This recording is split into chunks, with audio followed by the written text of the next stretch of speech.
everyone, and welcome to RezoCast, episode 124. This is Lego, and I've got with me Hove and Wilson, and our special guest from Team Resolute this week, we've got ABitTooLethal. What is up, man? How is it going? Good to have you here.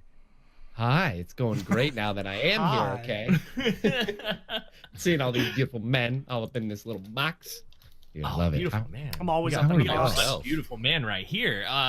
Abitt, it has been a while. How have you been, man? What's been going on? It has been a while. A lot and a little at the same time, I guess. Like gaming world has been a little, which is the saddest part, but a lot. Yeah. For a while I was like, playing, streaming full time and all that jazz, which was amazing. But I went back to Target back in, which was where I was when I first joined Resolute, just for the record. I went back there in November, October, right in time for the retail holidays. And so that has taken a lot of time out of my schedule in terms of like, not just like being there at work, but like sleeping after the fact, because I've been closing. So I do like closing shifts primarily, which takes a hit in the social life. So like it has definitely warped my schedule. I finally found a rhythm to it, but that has been eating up a lot of recent time. Yeah, that's fair. Dude, I know how that goes, and I feel like we've been pulling, because Triton, if y'all listening and watching notice, Triton's not here. He has his job stuff going on right now, kind of same stuff. And Mana's a little bit different of a story today, I guess, why he's not here. Hopefully, do you care to elaborate at all? I don't. That might be my fault. Did you hold him hostage late last night? Kinda. What'd you do? So what'd you do? There was a point last night where I called Lego. I was out. First of all, I get a message from Mana that says, "Hove, are you home? We're driving to Pittsburgh to go to Joe's Crab Shack, so you should meet us." So I meet them at Joe's Crab Shack. Well, wait. Before you meet them at Joe's Crab Shack, you fervently try to convince them to go anywhere else. Anywhere else, yeah, okay. Well, I mean, not even that like Joe's Crab Shack is like awful, but like you're driving 2 hours to like a larger city than you live in. You have someone there who not only lives there, but is a fat kid and loves food. And I can't convince you to go anywhere but Joe's Crab Shack? Like, come on. But anyway, so the night then evolved to the point where I called Lego to ask him a hypothetical question, which was, which would make him more angry with me? If I, A, accidentally attached, well, quickly, you know how when we tweet out that, like, this person is on the podcast this week, I attach a picture of their Twitter profile picture. Right. Well, I came very close to accidentally tweeting out a picture of some breasts instead of Abitt's face. That almost happened. So, well, listen, as I was saving his picture to put on there, I was texting this girl in that picture, and she sent. It doesn't matter. So I asked. Okay, that's where this is. Yeah. Okay. So, well, good for you for no 3-strike policy on Twitter. I don't. So right, I won't. Anyway, the hypothetical is: would you be more mad at me if I tweeted out a picture of boobs from the RezoCast account, or if Mana didn't show up for the podcast tonight because I took him to the strip club till much later than he wanted to be out? And surprisingly, Lego said, I'd be more mad if Mana didn't show up because you kidnapped him. So I said, well, I'm really sorry. I didn't think that's how this was going to go, but Mana's probably not coming. And I don't know all that happened last night, but I do know that Gunga was sending some angry messages in Hove's Discord afterwards, so I don't know. It's a fucking Wednesday. Y'all partying up like that on a Wednesday? Damn. Yeah. Are you talking about the tweeting the boobs or the strip club? All the above. This is shenanigans that, like, I wish I lived closer for. We're getting an insight into Hove's life right now. I'm not sure I wanted, but here we are. Well, if you don't want that, you probably shouldn't look in chat right now. It's strip clubs and restaurants. Like, that's bare basics. Like, I just have a question. So is it like your phone auto saves the photos and you didn't realize it, or like you just have fat fingers and almost like whenever I go when I go to add a picture, the first thing that comes up before you go to any folders is just like the most recent pictures. And I saved yours, was doing the tweet, and then in between that I received this picture, said picture in chat. not Gotcha. not Twitch chat. Sorry. But yeah, so I like clicked it and I was like, oh god, no. Like it was all typed out like come see Abitt on the podcast, boobs. And I was like, ugh. Sex sells. So there's that. But thank you for elaborating. Yeah. Yeah. No 3-strike policy on Twitter though, man. When you're gone, you're gone. I'm pretty sure you could post boobs on Twitter. I don't know. Well, anyway, I didn't. But yeah, Lego's giving that head shake. Like, let's not find out. Let's not. Well, how was the rest of your week other than last night? Really good. I played a lot of Apex. That's pretty much it as far as games. I was out of town over the weekend working, so I didn't play all weekend. So for anyone who noticed my tweet, I had 2 stories that I wanted to tell. One, like I said, is probably something you would expect of me, and that would be me kidnapping Mana and going to the strip club. We also got there like, hey, we're not going to stay real long. Well, we ended up getting bottle service and a VIP table. So we drank a bottle of tequila, and then me and his roommate both separately went upstairs to get champagne rooms. It's a later night than I had expected, but it was fun. I like how I asked Hove about the rest of his week, and he just went back to last night. Well, that's because you cut me off as I was trying to finish. Nothing else compares. That's and also like, and the Twitter conversation earlier, man, it was like my roommate likes your lifestyle. And yeah, Hove's like, Mana texted me today. I don't know if I'd go as far as to calling it my lifestyle, but yeah, we pop bottles on Wednesdays around here, right? Like, yeah. Oh So God. that got a little interesting. I felt a little better at the end of the night though, because I asked Mana at one point. I was like, "Man, are you like actually kind of mad?" And he was like, "I'm pretty annoyed." And I was like, "Oh." I was like, "Well, I mean, if you would have said like at any point when we were talking about it, like, hey, seriously, I got to get up, like, no joke, like I can't go," I feel like I would have been like, okay. But he just kept like, "Oh, haha, like I got to work tomorrow. I'm gonna get fired." And we were like, "Oh, all right." But anyway, so the second story. Lego, you're going to be either mad or proud of me. It has to do with Eaton Park, which for anyone who doesn't listen in Abitt, it's a little local diner chain in the area that we talk about quite a lot.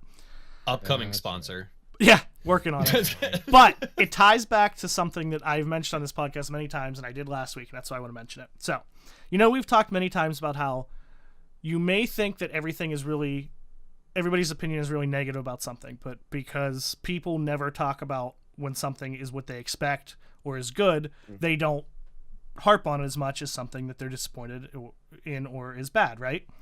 Yeah, it's the whole McDonald's example with the burger. Yeah, if you go to McDonald's and you order a cheeseburger and they give you a cheeseburger, you just go on about your fucking day. But if they give you a chicken sandwich, you go back and you tell them all about it, right? Exactly. Right. Yeah. So I'm today, pretty lazy. I might just eat that fucking chicken sandwich, man. I don't know.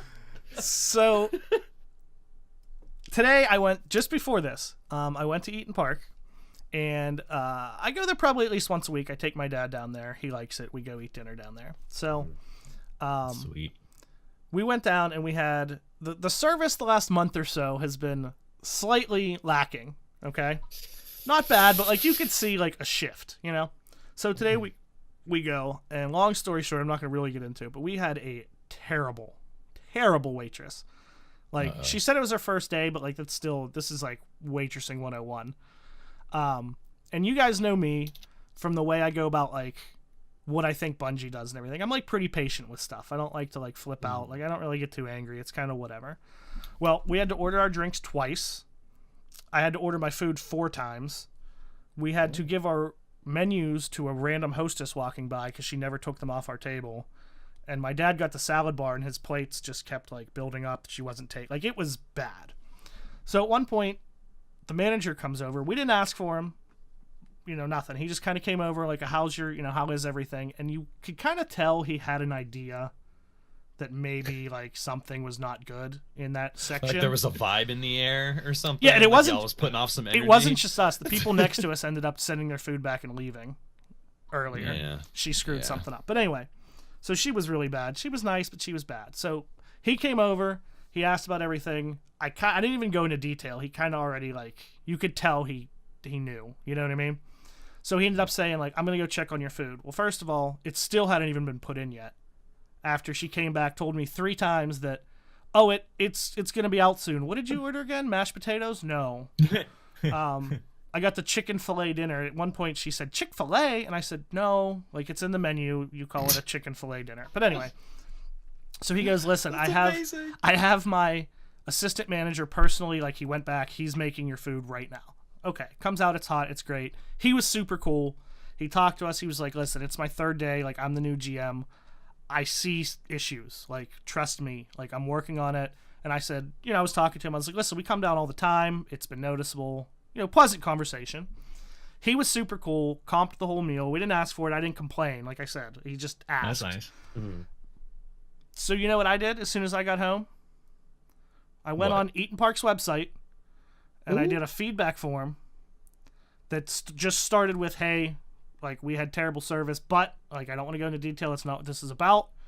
I said, I just want you to know, this new GM, Dan, like, he came over. We didn't ask for him.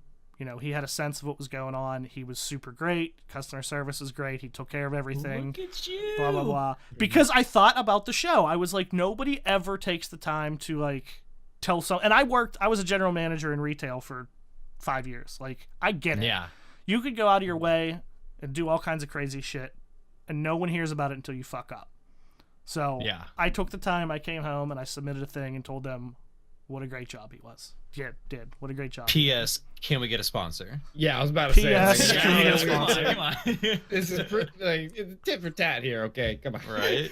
So, like I said, I just want to throw that one out there because it kind of is some of the stuff we talk about that people are much more vocal when they're negative. So yeah, for sure. As someone in a retail management role currently, I appreciate you as a human being. That's exactly why I did it, because I know what it's like, man. Like, yeah. No, it's fun though sometimes being in that spot to hook someone up, I will say. But it's not also fun to be in the opposite spot where nobody wants a hookup. They just want to yell at you.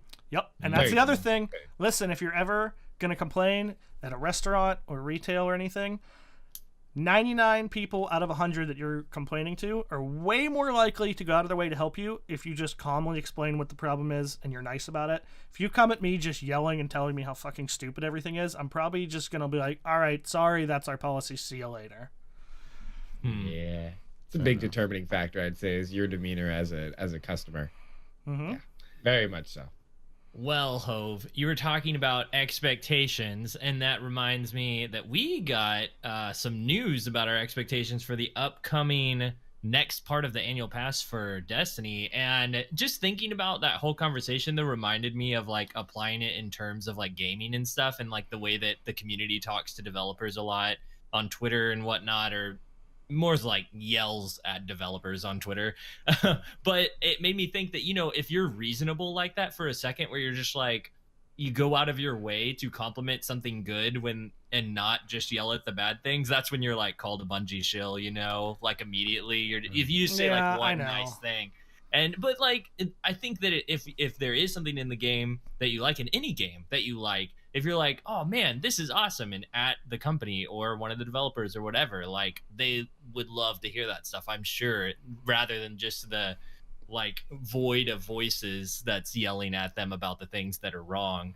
And I notice that just following all of, particularly like the Bungie devs, I can't speak for other games, but the way that they'll like certain comments that are like either, constructive, but like good feedback as far as like a gamer's feelings about a certain thing, or like something positive, like, oh, this armor set's awesome, even though it's a small detail. Like, I feel like they appreciate hearing that sort of thing. But expectation stuff, I had a lot of expectations. Actually, I say that, but really, I didn't know what to expect from the new season. I think we just have expectations for Destiny in general. And so we'll talk about some of those later. But I'm with you, Hove, this week, playing a lot of Apex and not as much Destiny. It's more so like waiting and seeing. I really wanted to push myself. I logged into Destiny and played a few Rumble matches because I was gonna try to put together a team for comp, because I was at 4,000 glory points, and I was like, I could potentially push it out this week to get, go for that Unbroken title. But then it was like, well, then there is nobody online to play with. Will you get me the Unbroken title? Do what? Will you get me the Unbroken title? Because that's really the only one I want. Oh. Sorry, my Discord froze for a second. Will you What'd you get say? me the Unbroken title? Because it's really That was the an only one I awkward want. rejection. Yeah. Amazing, dude. I don't know what to say about it. He's No, like actually, crumpling up a Mana- bag, being like, "Oh, I'm losing service. It's staticky." like you're on Wait, video. what did you say? I can't hear you. yeah. Nana and Gunga were going for it with Rhythm and Joverated too. And he said he still which- hated it. Yeah, no, it didn't look enjoyable, and like the queue times and stuff. And I was like, I'm just gonna play the stuff I like to play right now. I'm not gonna worry about having to get anything right now. And so I switched back to Apex, and it was fun. Or I played some Rumble and Destiny, and that was fun, just not worrying about anything. Wilson, did you do any gaming this week, man? Well, I mean, like my week wasn't as action packed as Superstar Hove over here with bottles of tequila, strip clubs, upper management meetings, those sort of things. You said you talked with the manager. Well, I mean, he just like Yeah. Upper management meetings, those sort of fancy things. Looking They're for besties sponsorships. now. They hang out on the weekend. At least that's what's planned. I call him Right? I call him Dan the Man. I played a lot of D&D on Sunday. Session was awesome. Good times. Unraveling this shit show of a mystery in town right now, so it's kind of funny to see how this is going to play out. I don't think anyone in the town's going to like us after this, but anyway, let's see. Have I even left the house since? Yeah, we went and did something yesterday. That sounds like a great week, man. We went and did something yesterday. I don't know. I left the house. Just waiting for spring, man. Yeah, that's about it. I left the house. Yes. Good job, man. I know, dude. It's hard out here. Whew. Well, Abitt, it's been a while since we've had you on the show, and I know you don't have as much time for gaming. You were saying as much scheduled and stuff, but when you are playing, what have you been hitting up? What other games have you been playing? I'm curious. Yeah, so I've been I've had my eyes on Division 2, been watching that, but obviously I haven't played it. And then Apex when I'm playing like socially, but honestly, like. And this is a total, like, half the reason why I'm leaning into it is because I'm not normally like this. I've been playing a lot of Spider-Man, which that's not the weird part. I am so hooked into complete. Like, I have set it for myself so that I have to play the main story on stream. But then now that makes me stream more because in my downtime when it's like, 1 a.m. or whatever, I got home and like I got like maybe 20 minutes to play. I just like sit there and do one challenge over and over and like. I don't 100% games. Like you can ask anyone, especially Jag. Like that's not me. And so now I'm like, I'm gonna stick with this because it might actually happen one day. So yeah, that's like Spider-Man has been most of it, and then Apex just with friends. Yeah, man. Nice. One of the things I really liked about Spider-Man, like even the weird side things like finding the backpacks and stuff that I normally would find super tedious. Being a big Spider-Man fan, it was cool because every time you'd find one of those or complete a side mission, you got this little bit of like Spider-Man backstory. Not that you didn't already know it, but it was cool for them to be like, oh, I remember this. It's the time I saved so-and-so from this villain. And you're like, oh, shit. Yeah, it's a really cool way that it like unravels as you go. And then I like that also, like, once you unlock a certain type of challenge, it's not necessarily all of them available. So there is that like progressive, as I get further into the end game of the story, I feel like there's more crap going on. And it definitely feels like more like without spoilers, like a war zone type of deal that you get to like feel immersed in. So I've been loving and living it. Like that game is absolutely incredible. I know it's a Destiny podcast, but like, oh, trust me, I make sure it's not just a Destiny podcast. yeah. Something that I saw over the week that I was pretty excited about, and I know Hove is absolutely stoked about, is Pokemon Sword and Shield got announced. Oh, dude, it looks so good. It looks so good. Yes, I don't even know what can't that wait. means. It's gonna be awesome. It's 2 different versions. Wait, of the, you don't know what the it same looks so game. good means? Or No. He's familiar Yes. with that phrase, actually. Very familiar. I'm sure with he that said it phrase. Wednesday plenty. Ooh, Yes. actually, I brought us back to Wednesday. I'm gonna keep this mostly Welcome PG. to the Wednesday night podcast. But as we were talking Oh, to no. one of the lovely young ladies last evening, somebody said something about popping something. Oh And no! Guess what she responded with? Pop Lock and that. drop You it? know what? And I was like, oh my god, you are my soulmate. I said, man, what do I say That's- every time someone says pop anything? And he was like, and said it. I'm surprised you didn't fucking call me. Like, dude, you're never gonna believe. Do you think that's something I would do? Call you drunk out in the middle of the night? Oh, absolutely. Yeah, because I did call Lego, Wenny, and Fury. I was gonna. Yeah, he also left Lego like a 5-minute voicemail when we were down in Florida. Like, pretty much gave him like the 5-minute recap in a voicemail. Yeah, true story. Yeah, proud moments. But since you guys like to get off track, to get back on track, let's talk some some Abitt and some Destiny. Absolutely. I do want to say, Abitt will always hold a special place in my heart as far as Rezo goes, because when I first joined the clan. And we've talked many times how I was like a strange addition because I didn't know anybody.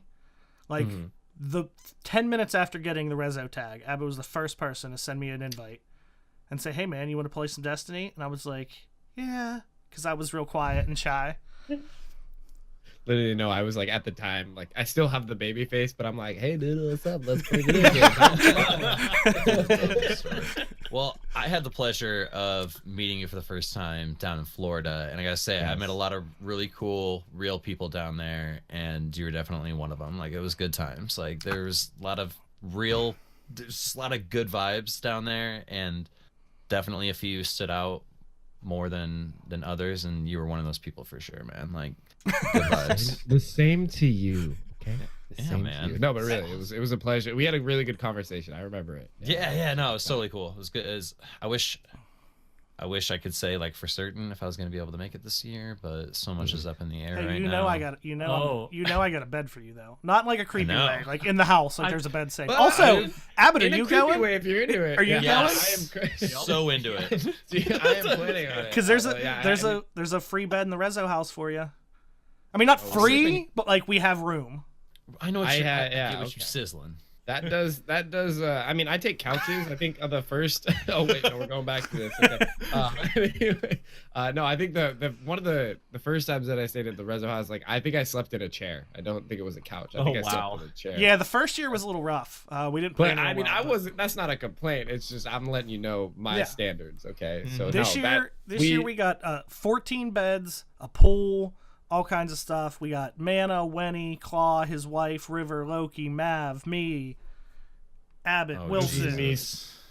Literally signing myself up. Maybe Briar. Briar's on the fence. Okay. Got the pen and paper out. I will DM you. Yeah, no, I took notes on the ViDoc. Okay, I came prepared. All right. But ready for it. No notes. Off podcast, for real. Let me know. There's a spot. Yeah, no. Wilson can vouch for that. Out of all, having been to Guardian Con a few times, even though I was like, hey, like, let's go do this, I was like, we're meeting Abitt. You need to be there. He's the fucking man. So. Yeah, and I was intoxicated the whole time, so Hove basically had to, like, do everything. That was, like, the only thing I could do for myself. Dude, you drove us everywhere, took us all over. Like, it was great. Hove was the man, the chauffeur. I got a faster car this year, too. Oh, no. Not cool. I'm okay cool. If we die together in these glasses. Yeah. Are those DCP glasses? Oh, absolutely. My man, me too. That's kind of bad. She stole mine. That's bad advertising, I guess, since they're currently live right now at the same time. But I love them. Hey, we love them. Yeah. Okay, listen. It's just that's the Destiny community, all right? Yeah. Who cares about the rules? Hey, there's two Rezo family on that show as well, so also exactly, yeah. Whenever Abitt was saying, he was like, I remember that conversation. I remember it. And Wilson was like, well, I can't say, I thought he was gonna say, I can't say I completely remember the whole conversation because I don't remember much, but that was around the same time right. That girl threw up in the garbage can across the street. Remember that? Oh, when Apollo was fucking cracking, he was taking pictures and posted on Twitter, and he was like, man, this girl's so drunk, and then he lost got his so shoes. drunk he lost his shoes. Yeah. Oh, so he got karma. Yeah, it was him. I'm like, oh, that was you. You were the girl thrown up in the garbage can. You were the drunk chick. Like, that's good. That's good. Well, we mentioned the Destiny stuff. Should we talk about that? I want to I feel like I want to talk to Abitt more, just because we haven't hung out with him, in a while, and that's what I really want to do, honestly. I'm here for whatever you want, okay? So you tell me, Dad. All right, we're going to be shutting down the stream now for private time.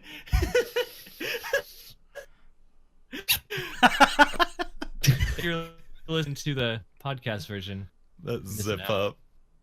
Yeah. Zip down. Sorry, okay, rather, listen, sorry. The shirt was on its way down, and we just had to pull the zipper up to make sure everything stayed under control.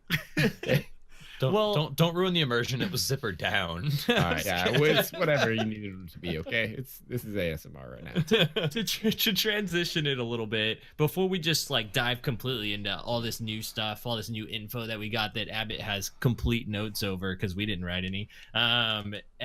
Where with Destiny, just as like a reminder of what kind of player you are, Abitt. Like, what are the activities that draw you in? Where have you been over the course of like Destiny 2 just in general, and like where it's at? Are you feeling good about things? Are you kind of like, I'm backed off a little bit because of these reasons? Just kind of like where you're at as a player in the community.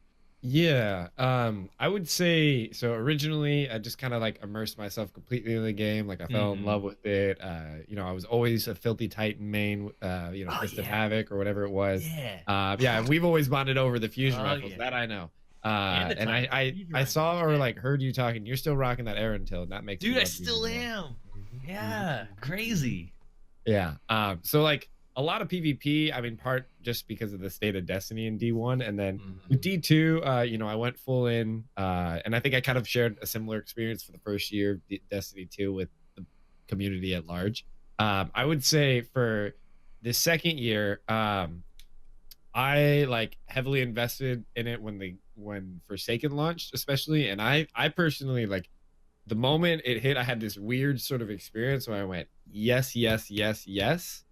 I love where the game is at, but also no, I'm not gonna have the time to keep up. So like that was kind of the like I like to look at it as though the hours I invested in D1 I am now, you know, capitalizing on those by not exactly investing hours in the franchise right now.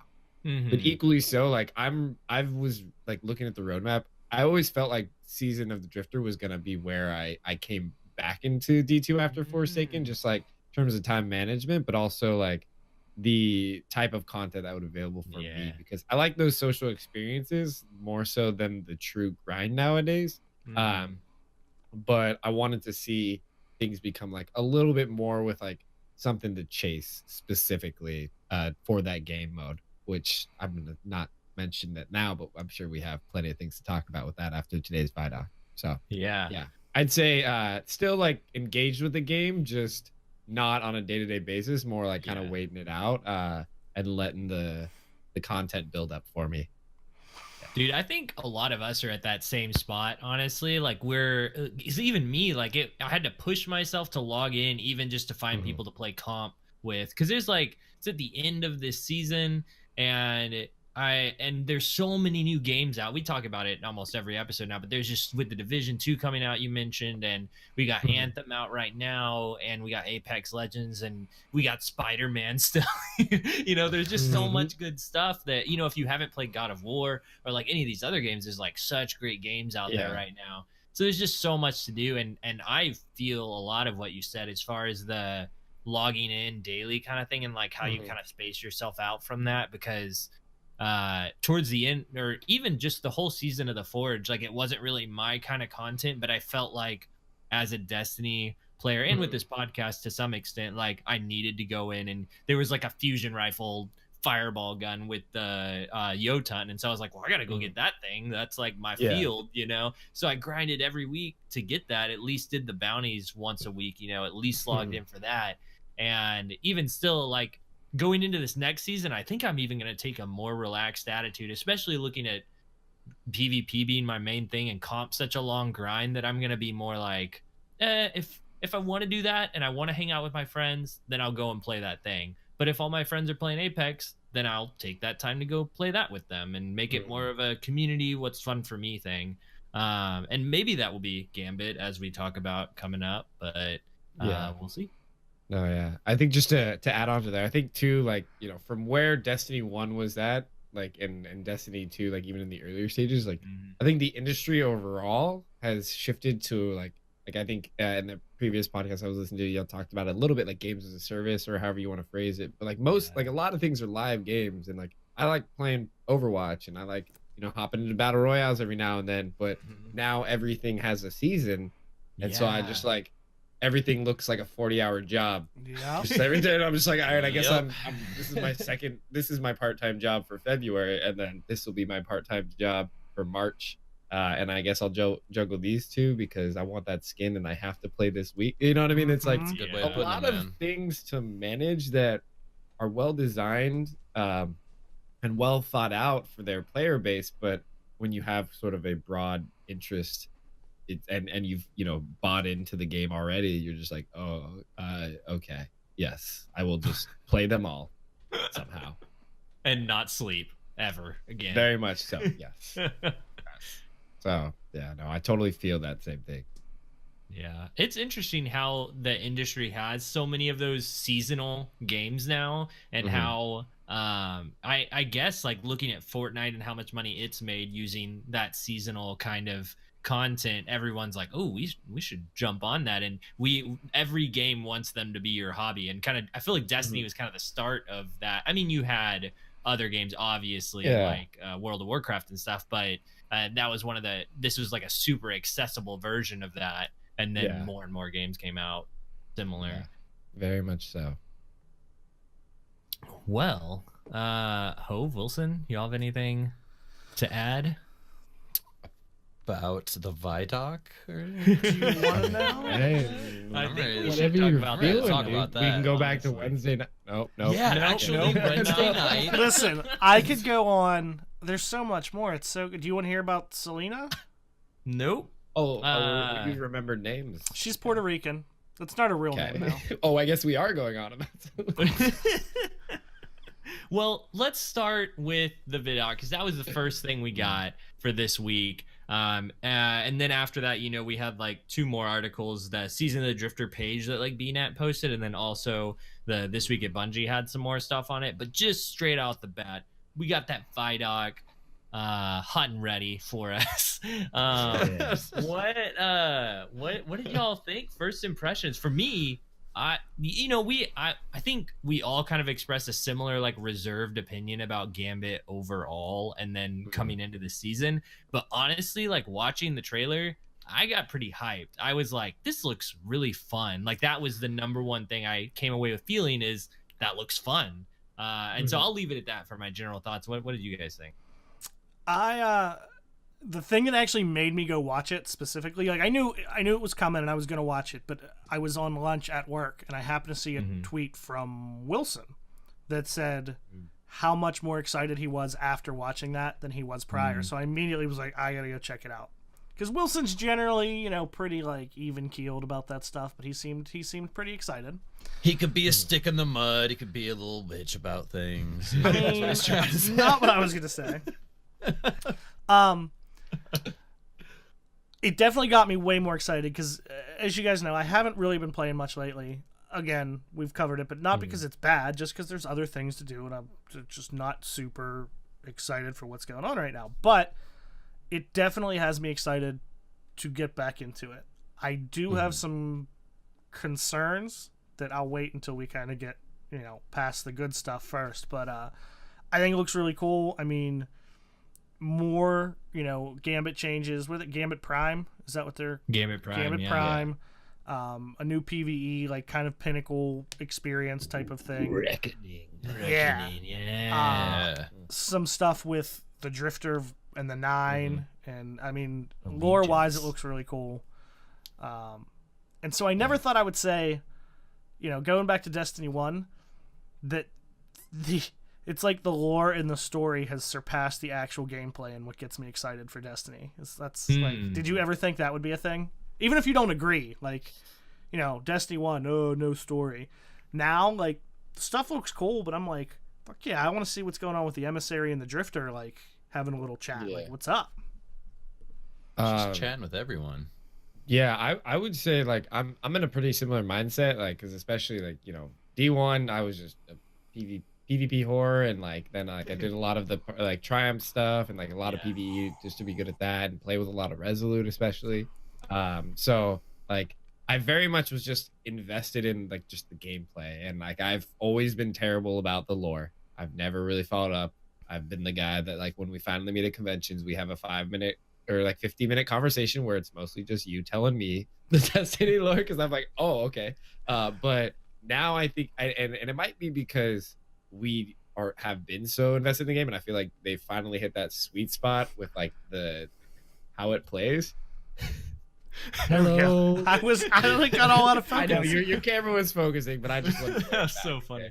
But you know, I think it's mostly just now that I feel like I know the game, and I love where the feel of the game is at. I want there to be a connection to something deeper, because I felt that for like 3 years now, or however many we're at these days. It's more than that, but you know, I definitely feel that same way. And like, yeah, one of the like we can talk the specifics about the new loot and everything soon, but the fact that the 9 and the Drifter connect in some way, I'm just like, tell me more. And really, we don't know like much about the 9, like or at least we haven't experienced a lot of it. We don't really know anything about the 9. They're shady as fuck. We know that much. We do. Yeah. They just gave Skolas back and shit. Gave him a Scorch Cannon and a skiff, and was like, "Peace out." We just figure it, dude. But maybe there's like maybe they have a big plan behind that. Like people think it was to bring us and the Awoken together in a common cause. It could be a lot of things. I mean, listen, I know you're not going to understand this reference, but like, look at Nick Fury.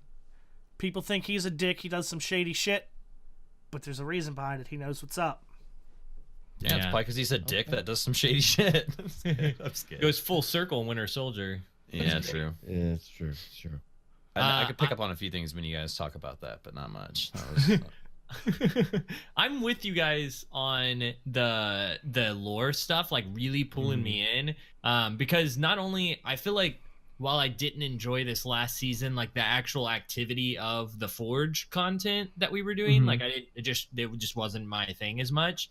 The story that unfolded while you were doing the last with Shin Malphur and the Drifter, basically both feeding you lore stuff at the same time from like two different, it was like prepping you for what was coming next in this season, where you have the choice to follow the Drifter or the Vanguard, which this is something we haven't really talked about yet, but like for the first time ever, you're going to get to choose a side for your character. Are you going to follow the Vanguard or are you going to follow the Drifter? It wasn't in the ViDoc, I think it was on the Season of the Drifter page, but there is a quest, the Allegiance quest, that's going to have you pick what side you're going to follow, and so it's character based, so you could choose it on your Titan, I'm going to follow the Vanguard, or on my Warlock, I'm going to follow the Drifter. But I've kind of felt that in inner battle the whole time I go in to play Gambit, because it's like, am I going to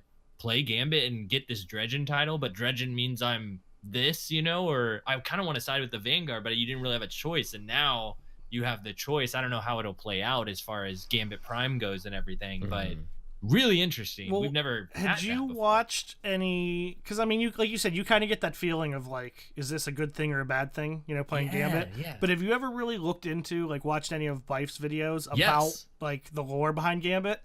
Talk about some shady shit. That's what I was saying last week, man. Like, they're on like some Hoth planet, and there's like shadows that like kill other Guardians with them just by touching them, by like sucking out their light, basically. Yeah. And those creatures aren't even aware that that's what they're doing, and it's super weird. Like they were like turning their guns and knives on each other, like they all started kind of going crazy, and he was the only one to like make it out. He's got some pretty cool stories, like. But I think he killed the rest of them, is what was implied, right? Well, some of the shadows got some of his friends, but but he ended up having to just fuck you guys. Like, I'm gonna kill you to get out of here. Yeah. I feel like in Destiny, there's always like, but there was one more. Yeah. That is like that. I feel like that's a secret Destiny. Yeah. Like, but there was one more. Well, it seems like it. I don't know, like, the vibe that I was picking up when the emissary was talking to him was that it was not cool. Like, they weren't like necessarily about to have the best conversation. But then again, she's always had a blank, emotionless face, no matter what she's talking about. But just the way that she called him Dredgen, and he's like, nah, it's Drifter now. Like, he's trying to play like, he said, like, not anymore. I used to be. Not anymore. Yeah, he's trying to play this like I guess for lack of a better term, like a gray guardian, like not good, not bad, like kind of gray in between.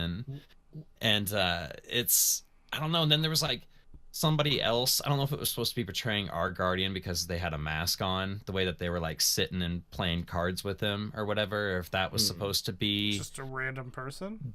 If that was supposed to be, I don't know if it was supposed to be like portraying like your guardian, like one of us, or if it was like Shin Malfur or something like that. Well, there's a couple of things on that. A couple of things with both of those lore points. One, just to rewind a little bit, the emissary calling him the Dredgen, you know, instead of Drifter, and a lot of people were freaking out like, oh, it's Dredgen Yor, like he's alive, and then every like Bife and a bunch of other people came back and were like, no, that's not like Dredgen's a title.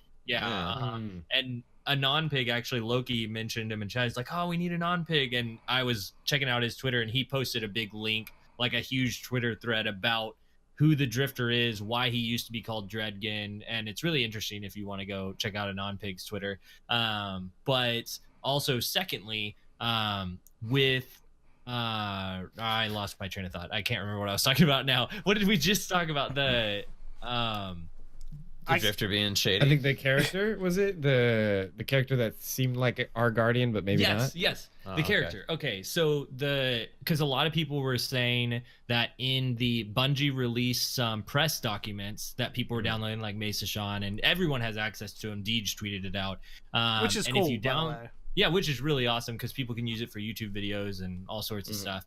But in it, there are icons of that character labeled Stranger. And so people were like, that's the Exo Stranger, that's the Stranger. And then other people were coming back and be like, no, it's just called Stranger. Like, we don't know who the character is, but it's labeled as like not your guardian. Someone said like, they changed that and that was a typo or something. And it's the Oh, Shadow really? now. I don't know that for Shadow, sure, okay. but I saw somebody say I did that. hear something about Shadow. So maybe that would make sense because I think I saw somebody else tweet out how there's so many people coming after the Drifter right now, right? Like, because you've got maybe the 9, not really sure. For sure, the Shadows are, and so like all these people hate him for abandoning them, and like all this other stuff. And then the Vanguard also doesn't really like him, and so there's just all these different groups that hate the Drifter, and I'm like, what is gonna play out here? He's got to have some like master plan, getting all these guardians, and like the tower. I in that Anon-Pig thread, he was like saying how the tower is like the only safe place he could go because all these people want him. And like no one's gonna like necessarily kill him in the tower. So it's like I'll just set up this Gambit game. The only reason that no one's gonna kill him in the tower is because there's no way to get your guns out in the tower. Like, Accurate. Yeah, very true. Or Tess Everest would be dead. Yeah, I do think it's cool. Whether it was on purpose as like a build up so to make it seem more believable or not, I do think it's cool that, you know, because if you go back to pre-Forsaken in all of Destiny, we were just like the good guys, right? Like there was no question. So like it would be weird to all of a sudden like, do you want to be the good guy, like the Vanguard or the Drifter? Like whose side do you want to take? Like that would be kind of just out of character, right? But I think it was cool that with Forsaken because we've had it drove us to this conversation that they really leaned into the like, are you making the right decisions? Why are you going after Aldrin? Blah blah blah. So they've kind of started to lean into that, like, are you the good guy? Are you the bad guy? Like. You know what I mean? So it's cool that now you get to pick. You know, it kind of led up to it, whether it was on purpose or not. Yeah, that's great. I could dig it because I could tell you like the reactions that I've given myself through immersion. Like if I was that character, like I would definitely be treading the line of good and bad. Like I'd be off to different solar systems, you know, I'd be all over the damn place, you know, like I'd be, you know, that one that you always hear about but's never around, basically, because I'd always be off doing. That's kind of how I feel about you now. That's because I'd be off doing some sort of self-centered, like, you know, mission on some planet or something. Like, so I think that's cool that they finally get to do that because not everyone, for lack of a better terms, wants to be the hero, so to speak, all the time. I'd have a lot of questions. Like if I was just resurrected and had as many questions as we had, like I would be all over the damn place looking for answers. So, and it probably wouldn't be considered very cool. And you might not even know. Like you might still think like, oh, I picked this because this is like the good side. But who knows what people are telling you? You might think you're being the good guy and you're really the bad guy. Like, do you know what I mean? Like, Totally. they don't know. Yeah, absolutely. Like, It's I like, that did you ever it's see Memento? For sure. I have not. Watch For it. sure. I've actually heard that. Yeah. Early From anyone that's ever Christopher, mentioned it. early Christopher Nolan movie. Super trippy. You don't know what's going on. Good guys or bad Gotcha. guys. Yeah.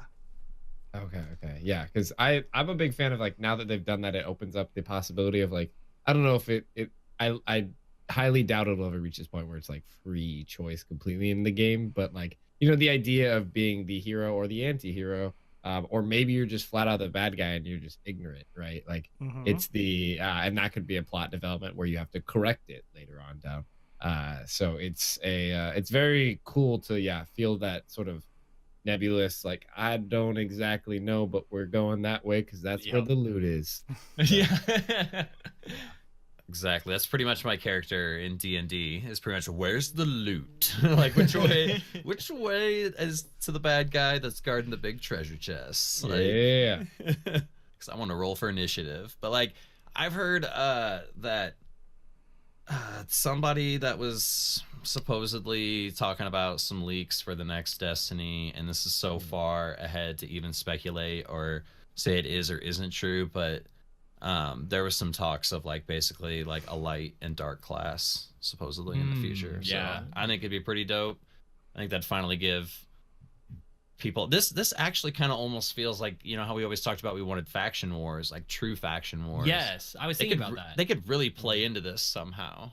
Like, even if it's something generic and simple about, like, strike completions versus Gambit completion, like, I don't know, like, you know what I mean, like, just some sort of competition throughout the week, or even put them in some sort of competition. I don't know, but, like, I feel like it was kind of a, what can we do to kind of play on this feedback that we've been given about faction rallies for years. You know what I mean? Yeah. Like, you know, it could be like a sort of a test, or like here's like what it could look like, because we're not sure what the consequences of our actions for choosing one side or the other yet. Like, if it's gonna play out story wise, or is there gonna be certain, like, weapons and stuff that you can't get, and it incentivizes you to play multiple characters and go different routes and get that gear and transfer over, stuff like that. Like, we don't really know what the consequences are yet, so maybe this is kind of like a test or a trial run of what a decision-making path for factions could look like, potentially. I don't know. that armor looks sick. Yeah, it does. Yes. The one Chroma, line, baby.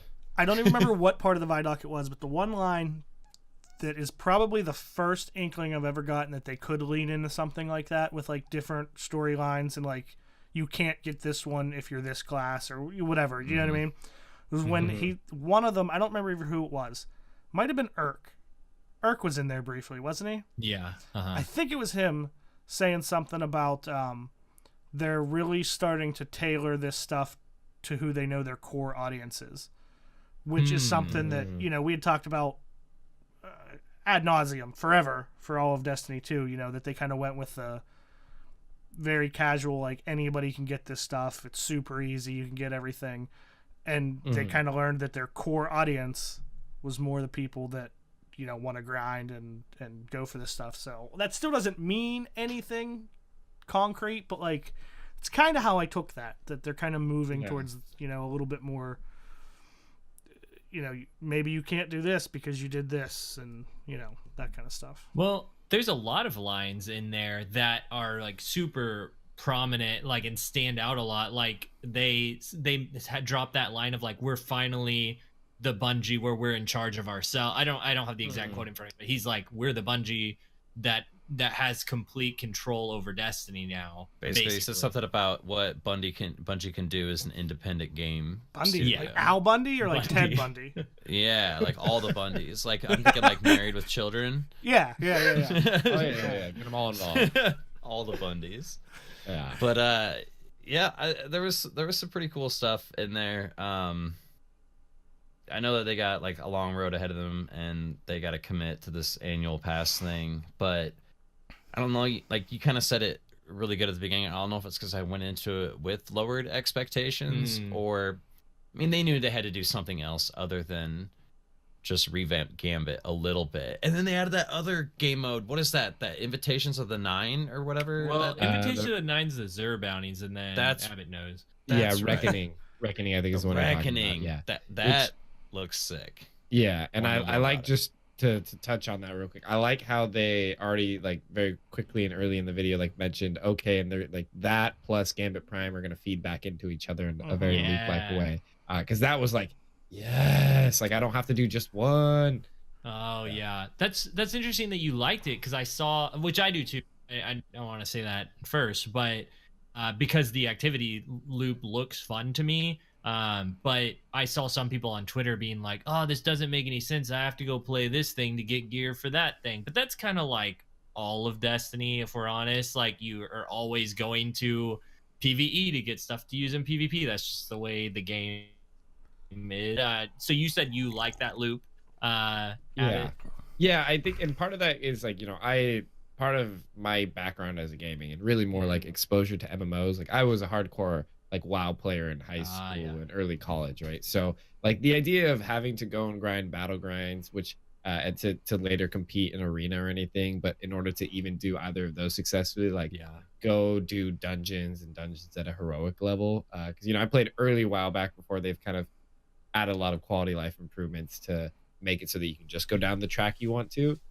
So that to me is not a concern, and it excites me because I like that intended variety. It just all depends on the execution. Like, is it going to feel like you have to only do this and that's the only way you're going to be productive? Or is it like, okay, it branches off and like, if I want to get this reward, I need to go through this path, but also I can be progressing towards, just something Gambit related. And I think ultimately too, like, yeah, it's good to like just have that one game mode and that you love sinking time into and can play for hours on end, but equally so, like, that's not the target experience for everyone, kind of a thing. Like, you want each game mode to be replayable like that, at least I would think, but like, in order to create a world, I think you need to have them interact. Otherwise, everything just feels like 5 different isolated like planets that you go to. Yeah. I do think it's interesting though, like you were saying, kind of with the execution being the big part. Because with this gameplay loop and it being the season of the Drifter and everything, I know they reworked regular Gambit, and this is kind of, Gambit Prime and the Reckoning back and forth, but like they're really laying a lot of the next few months of Destiny on Gambit. Like if Gambit Prime sucks, like we're in trouble, It's a very good point, because it's the season of the Drifter, and I mean there will be other stuff, but they like all the marketing and everything in the ViDoc was all about those modes and that like driving that piece. So hopefully, I mean obviously we'll have to wait and see, but I hope it's not one of those like too many eggs in just one basket kind of a thing. Now I will say sorry, Wilson, you gonna add on to that? Go ahead. Just at least it's only one round, Gambit Prime. Yeah, that I'm happy with. Yeah. That help if it kind of sucks. We should probably break down the mode a little bit, or at least talk about our thoughts on it, because Gambit Prime sounds a little different than normal Gambit in that they want it to be the high stakes, like thing you've been preparing for playing normal Gambit. If Gambit was a bank heist, this is the practice for a bank heist. Gambit Prime is the heist. Yes. They also called it the sweatier. Yes. I think I wrote that in my notes. I wrote sweaty Gambit. So it's faster paced too. Other than the one change of different Guardians will have roles now depending on their armor sets, and will classify them as one of 4 different types that is built for either, collecting motes, destroying PvE stuff, being an invader, or being a defender against invaders. And so you've got these different classes basically that you fall into based on your armor set, and it shows off by like these neon light things, which looks pretty awesome and easy to identify.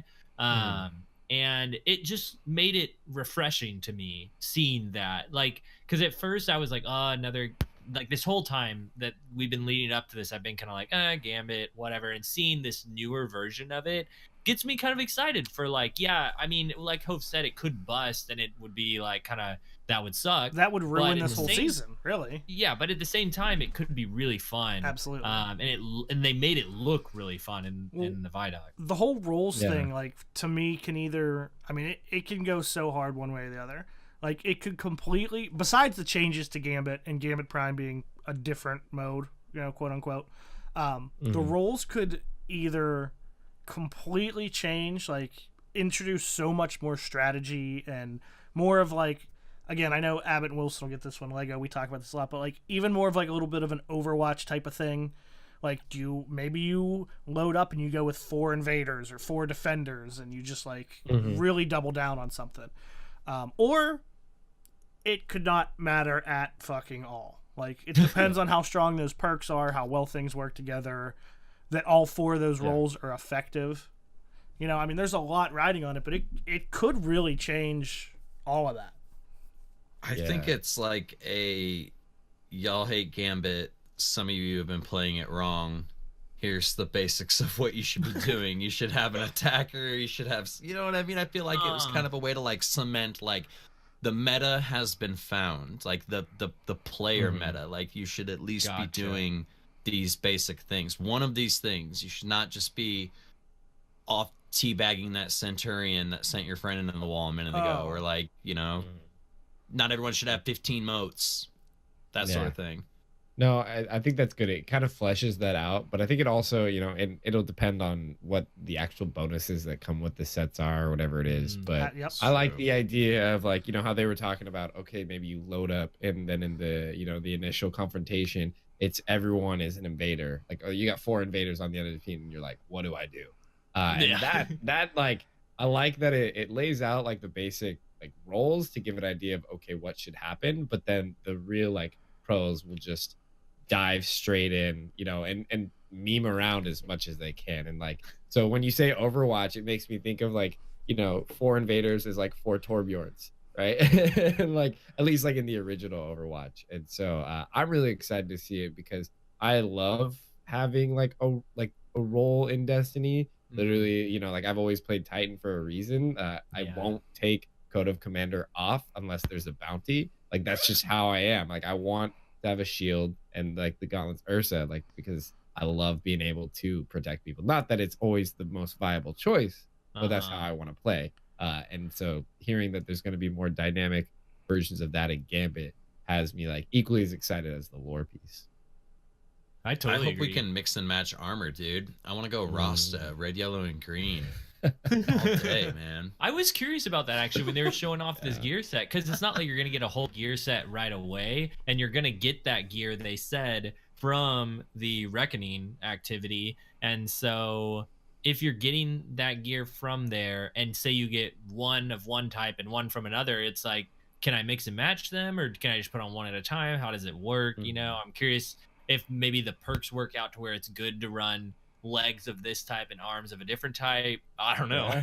No, that's a good point. Yeah. And I mean, if I was going to just take a stab in the dark and guess, I think it's going to be more the modular version, because just like kind of how Destiny's infrastructure works, like it would be really just like, I mean, don't get me wrong, I would love to have the ability to like have set up gear sets, right? Like you kind of have a division these days. Like, but just with Destiny, or like, you know, kind of the but I hope it's just very similar to like WoW tiers, where it's, and like division tiers, where it's like as you get the pieces, you unlock more bonuses. So that way it drives that choice, right? You're like, okay, maybe like the collector legs are really good for this one thing, but I'm taking a hit by not having the 4-piece bonus of, you know, being completely a Reaper. Well, absolutely. It, according to Wendler in chat, who said there's a lot of new info from an interview with IGN, and he's listing some of the stuff. I don't know if God perk is actually what they're calling it, but you get the idea. He said like you can mix and match minor perks on the armor pieces, but if you put on the whole set, you get this like God perk, which for like the collector, if you have the whole set on, you get like if you collect 20 motes, you can send a giant blocker, like an even bigger blocker than anybody else can send. So that's the collector's perk. I'm so excited. Hey, that's almost like when he came in and said, "Oh, my Lanta," because we started the show by playing "I'm so excited," and I just can't hide it because I am so excited. I just can't hide it. Yeah. I thank you, Wendler, because that made this conversation 10 times better. Because yes, I love that part about like gear sets. It's like mixing and maxing, but knowing, you know, if you go all in, it's not for naught, that kind of stuff.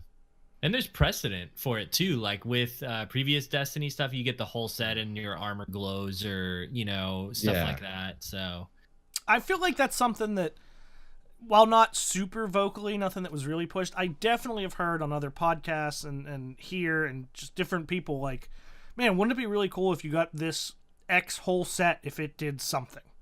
Mm-hmm. You know, so that's cool. Yeah. I also, adding to the class conversation, or like roles, I playing other games recently, like I know y'all have Apex as like a light version of that, because you've got like your person who helps healing, or your, you know, person who makes paths for you to get places faster, or your attack person.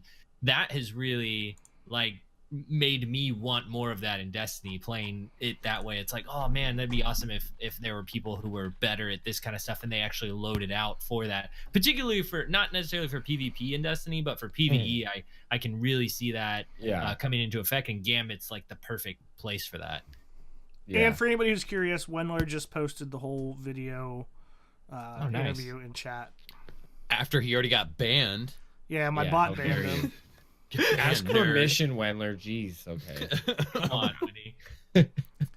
No, I think it's cool too that it's just real quick that they're starting with the gear set type idea in a PvE PvP like mixed game mode, because like, while I'm not gonna claim to know how to do game design, like when you take it apart and then you just have PvE to focus on PvP, right? Like, what does that mean down the road for potential gear sets in a more simplified game mode in terms of like, you know, who you're interacting with? And like, that's the equal part. It's like, I'm super duper hyped, and I think MTash was the one that whose tweet I saw about it, about like the future of the game if gear sets are a hit, and that has me equally excited, because once we break out into that, like, will there be like that pinnacle raid gear that actually has a set bonus, you know, or a PvP down the road, that maybe one where it's something that only the elite can get in a PvP game mode, but equally can only be used in comp, right? Or something like that. Like, there's a lot of like tuning that you can do to tailor to specific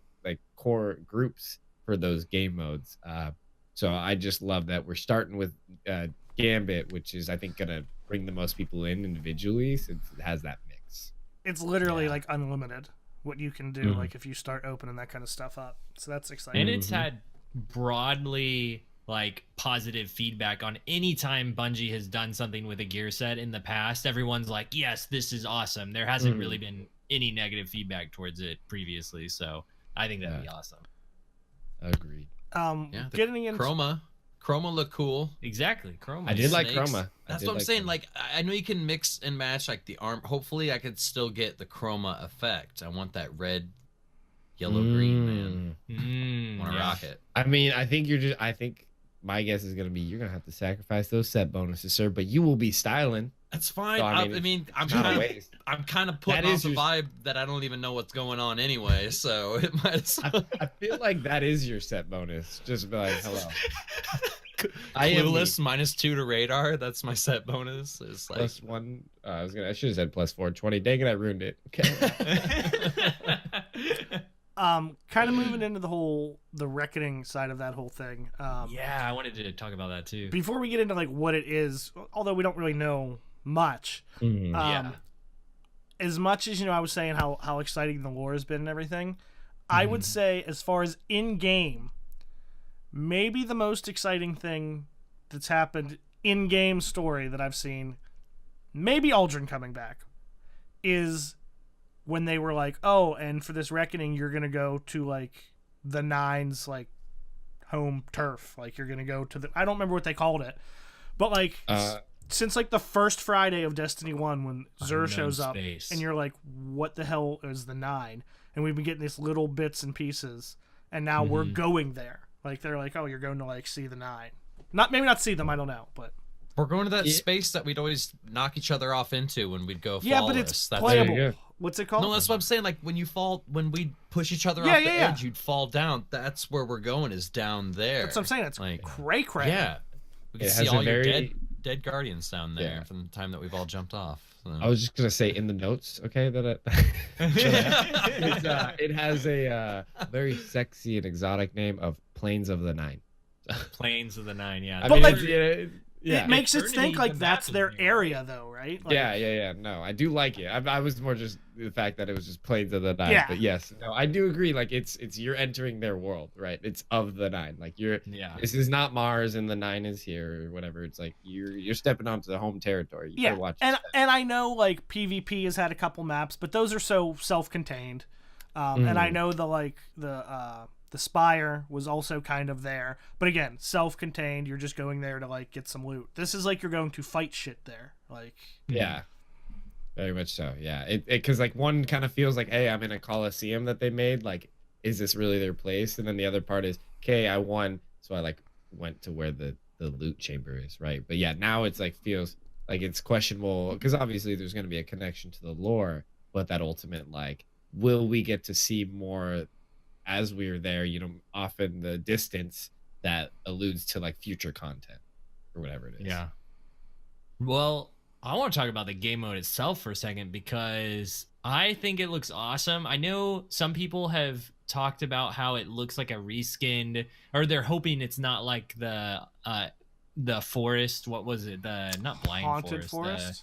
And the haunted forest is what The I was Infinite Oh, the Forest. Infinite Forest. was Yeah, Infinite people Forest. were like, I don't want it to be like Infinite Forest, but to me, my last experience was the Haunted Forest during the Festival of the Lost, and I thought that was awesome because it kind That was of a lot of fun. appeals to all skill levels. Like if you were not that great at it, you get so far, you still get loot at the end. But if you're like wanna be MLG PvE about it, you can, you know, excel in every way possible and get to round like 20. Some impossible thing that only like Dado and all the like crazy PvE people are going to be getting to. But it kind of like let all skill levels go there, but it was fun no matter what because it was kind of like a horde mode and it was actually unlimited. And I wonder what this version of it will be like because I thought Haunted Forest was really fun. And so when I saw this and that is the feeling that I got from it, I remember us all saying when the Festival of the Lost came, like, man, I want more activities like this, or if they expanded on this particular activity, that would be awesome because it was really fun. And this kind of feels like maybe an evolved version Oh of my that. God. So I think it looks really fun. I wish they'd play more on like that horror theme with the hive.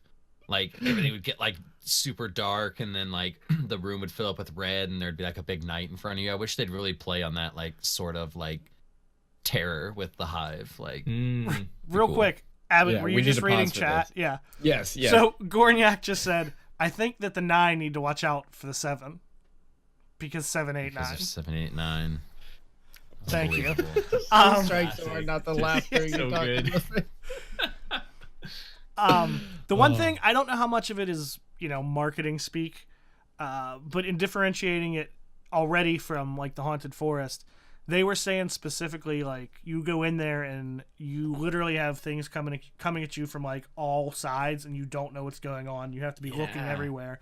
Whereas the Haunted Forest was kind of like a progress through and fight stuff. Right. Do you know what I mean? So Yeah. just to differentiate that, but they also, I believe, compared it to like the Shattered Throne, right? Like they were like it's gonna be I think they said Shattered Throne, like that's gonna Really? be like I'm pretty sure. I just heard like Year 1 it's Crota the raid.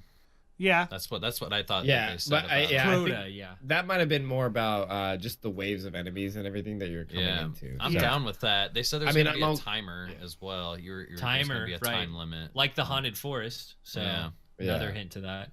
I hope it feels like, I mean, and this is just me kind of building expectations, but not like I just love the idea of like, you know, 100-yard stretch that is just an entire onslaught and just Yes. like having to like that's what I'm kind of hoping it is where like I just hit the ground running. There's already like way too many things spawned and I'm without super and like the first thing I have to do is jump back or whatever, you know, like just to gather Yes. some perspective, like, and then realize that, you know, I'm what feels like miles and miles away from the end destination, and there are only more enemies spawning or something like that, where it's like it's a sense of urgency but with a clear like you are at a disadvantage and you Yeah. gotta run. I love that. I love and that I too. love the comparing it to the Crota raid because that's how I think what they were comparing it to is how all these enemies different holes. There's all these thralls, and you're not sure like how many are coming from which direction when you're running through there during the Crota raid. And if it feels like that feeling in this, like that would be amazing. I'd be super happy because you know that I'm one of the few people who I loved Crota's End. I thought it was a ton of fun. I love that. Was it a great raid? No. I don't care. But was it a super fun activity? Fuck yeah. Yes, you nailed it. I was just getting ready to say, but it was a dope fucking activity. Like, Yeah. No. I mean, maybe it was mislabeled as a raid because of the earlier parts, and I think a lot of people compared it to Shattered Throne once Shattered Throne came out. Absolutely, and I'm like, cool. I don't care. The experience was great. I guess it wasn't a raid. But like, you know, we're in 2019 now. Let's get over that. Like, if you can be anything you want. If you want to be a raid, you can be a raid. Hey, you can be in early access for 5 years if you want. Okay, one day you might come out full launch, but you don't have to. Okay, just call yourself a raid. But it was a great gameplay experience overall. I'd say the only thing that really limited it was expectations around the term, and there were a lot of bugs in it. But like, you only had to exploit those if you wanted to. Which a lot of people did. A lot of people did. Unplug. Another thing, am I wrong, or did they say something about the bosses in Gambit Prime? I think we're gonna have more like a mechanic to them, so you can't just like burn them. Yeah, they did say that. I thought so. Yeah, a raid-like thing where your team has to work together to beat the boss. Yeah. Yes, more chances for shit to go wrong, please. Not just boom, well, kill this but thing. that's like, the anyone could do that. No, that's awesome. Oh, okay. That's what I'm saying. More chances for stuff to go wrong for you and your team to screw up instead of just, oh, I used my super already, or oh, I used my heavy. Those were like the two things you took to the primeval. Now it's like, man, everyone's gonna be on their game. So like, may the best team win. I think that's really cool. I dig it. All while modes can be draining, right? Or I guess at that point you probably don't need them. But either way, there's just so many new elements like those, plus like the fact that like I think they mentioned that things will change over time for the game mode. Yeah. Which I was really curious about. Like, me just too. whether that meant like, you know, similar to the Dreaming City where it changed for everyone, or is it like I don't think it'll be this, but like, you know, phased, like there's certain segments where if you reach this tier, then you're playing with these players and you have these different kinds of challenges. Like either way, I'm just excited that they're going to continue that sort of large scale development, or like change over time with the game mode specifically.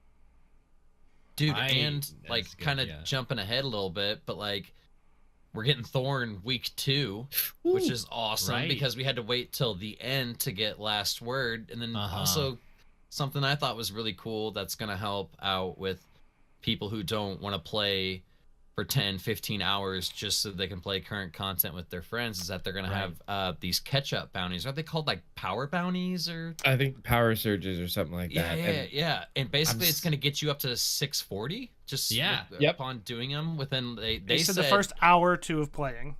Yeah, which is huge if you are on the fence, want to come back, but you don't want to have to put in like Forsaken amounts of time to get your character up to I mean, that's huge level. for even like me because I have 2 characters that are over 630.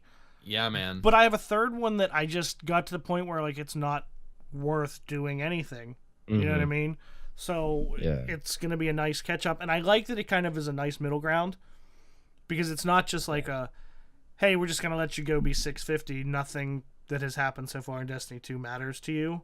So you still have to do something, but like an hour or two, like, come on. If somebody's gonna, depending on how it's executed, if they're gonna complain that like I had to play an hour to get up to the last 3 months of stuff I didn't do, come on, like you got to do something. So I like that.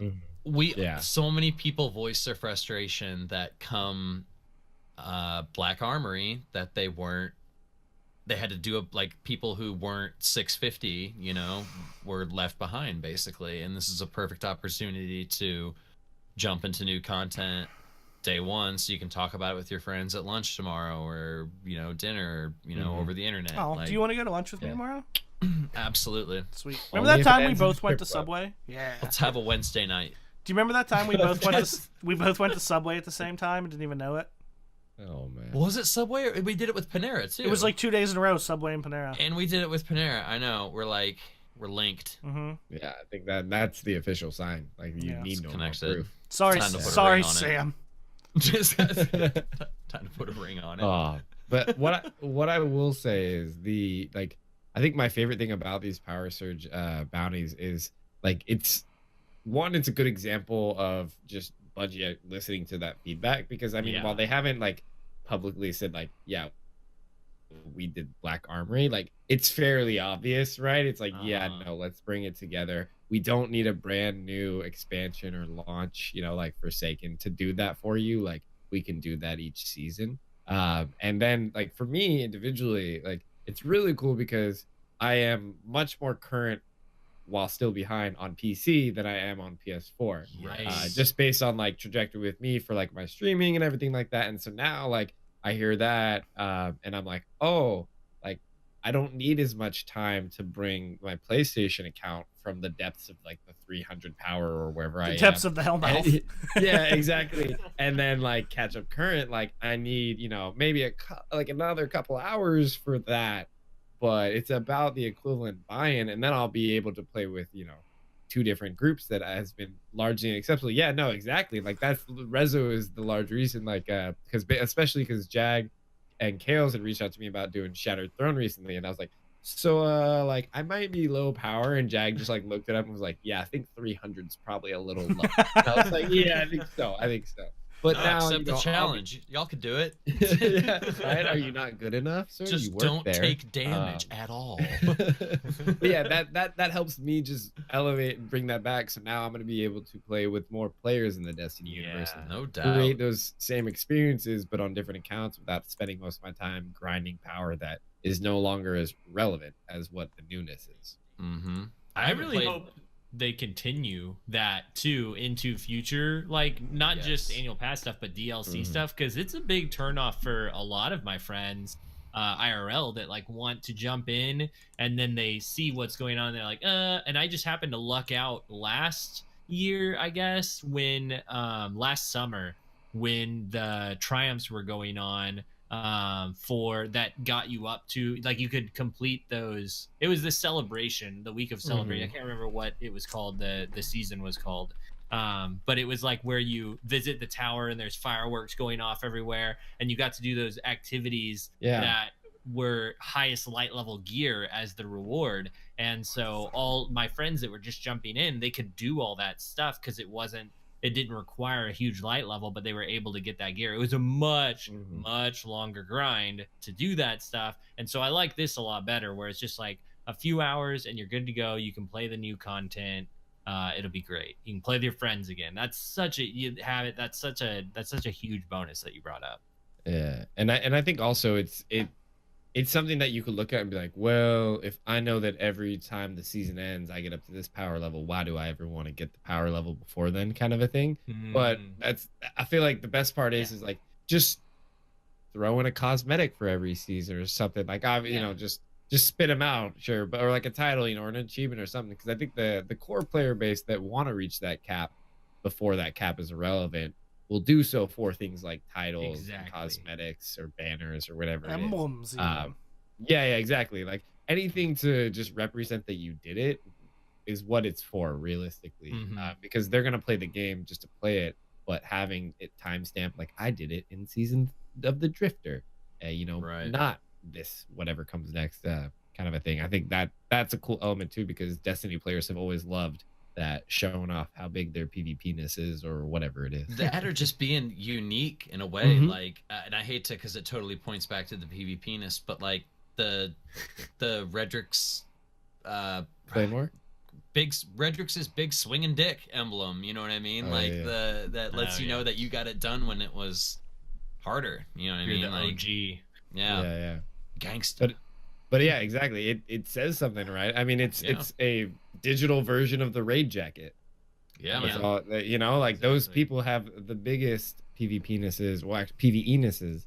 That doesn't sound as good, but I mean, and you see these pictures around. I think Lucky and Butwhite posted one today, and it's like, like obviously it's within people that know the universe and the significance of the jacket, but that, like, those are the same people playing the game that'll see your emblem, right? So Right.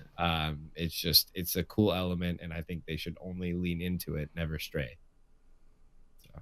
Yeah, absolutely. Well, there's one last thing we haven't really talked about, I guess, that's coming is we mentioned it, but we don't really know what it is. The Invitation 9 bounty, because those aren't the catch-up mechanic bounties. That's something different.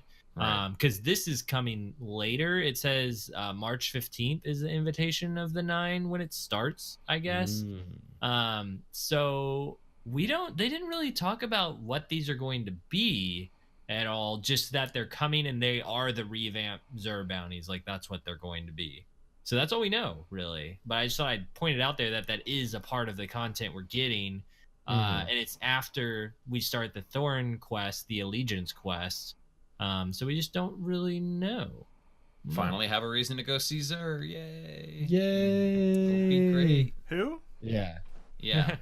I know, right? Xur, do you still take strange coins, man? Because I still have a shitload. Like, let me tell you about this pile of strange coins. It has a lot of dust on it. He'll point and be like, oh, if you see it, they're all expired. Like, they're all expired coupons. Like, oh my. So is there did I miss it? Maybe y'all caught it, but there's no power increase go for this not season. This go around. Yeah, which is interesting because normally it's something they boast about, and I know for some people, we were talking with Loki and River the other week about what is incentive for them to play, like what do they love doing, and for them it's a lot of it is the power light level grind, which it isn't for me, but I know a lot of players out there feel that way, and so I'm curious how they're going to feel about this content, what's going to be the push for them to play, Gambit Prime and all this other stuff. It's basically just going to be the loot. And my question would be, is that enough? Because for me it is, but do y'all have any other thoughts about there being no power light gain? It kind of feeds into when I said earlier that I do have some concerns. Because I'm not a person that, like, I don't care about getting armor sets. I don't really care that much. Like, as cool as, like, we've said Chroma before, like, it was super cool looking, but, like, I wasn't gonna do anything just to go get Chroma. Like, that wasn't something I would grind for. I just don't care that much about that stuff. So one of my concerns being what was also almost a positive. I was saying that I'm more excited right now for the lore of the things that are coming than the actual things that are coming. Well, so real quick, I just want to point out I was wrong because it does say in the seasonal updates that power increase does happen every season, and that is still in the roadmap. It still shows it as a power increase for this season. Okay. So it's still coming. Sorry, I had to interrupt. I just wanted to throw that out there. I was wrong. They didn't talk about it, and with the bounties bringing you up to 640, I was kind of like, well, okay, but that makes sense because that's the base level. They're just getting you back, do the activities, which is great. That's awesome. Yeah. Sorry, Hove. You're fine. But no, like, for me, I'm really excited about finding out the lore of this stuff, right? So that's great. I'm going to do some Gambit Prime and then go to Reckoning and then go back to Gambit Prime. But once I play through those, and maybe get the Thorn or whatever, as exciting as these new things are, it's still just not that much different, right, than when we got the Black Armory and they were like, there's this forge and this forge and this forge. And granted, we didn't know they were all going to be the same thing. But, like, what if I don't like doing one of those? Or what if I don't care about getting those armor? Like, what if the armor sets don't make as much of a difference as we think they might in Gambit Prime? Like, I'm not gonna want to just keep doing that stuff for what's the minimalist attraction? Yeah, you know what I mean? Like, if it's just if it just boils down to there's this event and this event and there's a gameplay loop between the two of them, right? I don't know. Like, I'm hoping it's great, but if I find out the lore from it and the activity itself doesn't make me want to keep playing it, then I am a little concerned about that. If the activity's fun and there's loot behind it as far as gear sets and specific weapons, which they did show, there's a huge, I'm trying to remember what page it was on, but there's a huge map of all the new weapons coming and gear. coming. I can't find that specific page right now, but it was on the original, I think, ViDoc page on BNet. It showed like a big map of like all these new sniper rifle, new gear set for Gambit Prime specifically. And it looked pretty awesome, all the new gear. And I don't know like what perks or anything like that comes on those weapons. They didn't release any of that info. But if the gameplay is fun and you get all this new stuff, that seems like that is what would draw me in. And you get new light level 2 stuff. We did confirm that. So there's 3 different factors that are going into you playing it. It's fun, there's loot, and there's light level. So kind of appealing to all those things, I think. My concern is just how long it's going to keep people in. Yeah, because it's it's the same thing with Black Armory when we didn't know anything about it. We're getting this week. We're getting this week. We're getting this week. There's there's weapons. There's exotics. There's puzzles. There's light level increase. Those things were there, right? But by like week 3, we were kind of like, really? Like this is it? So I'm not expecting it, but it is a concern. That's all. Yeah, no, I agree, and I thought the same thing. Like, this is really cool.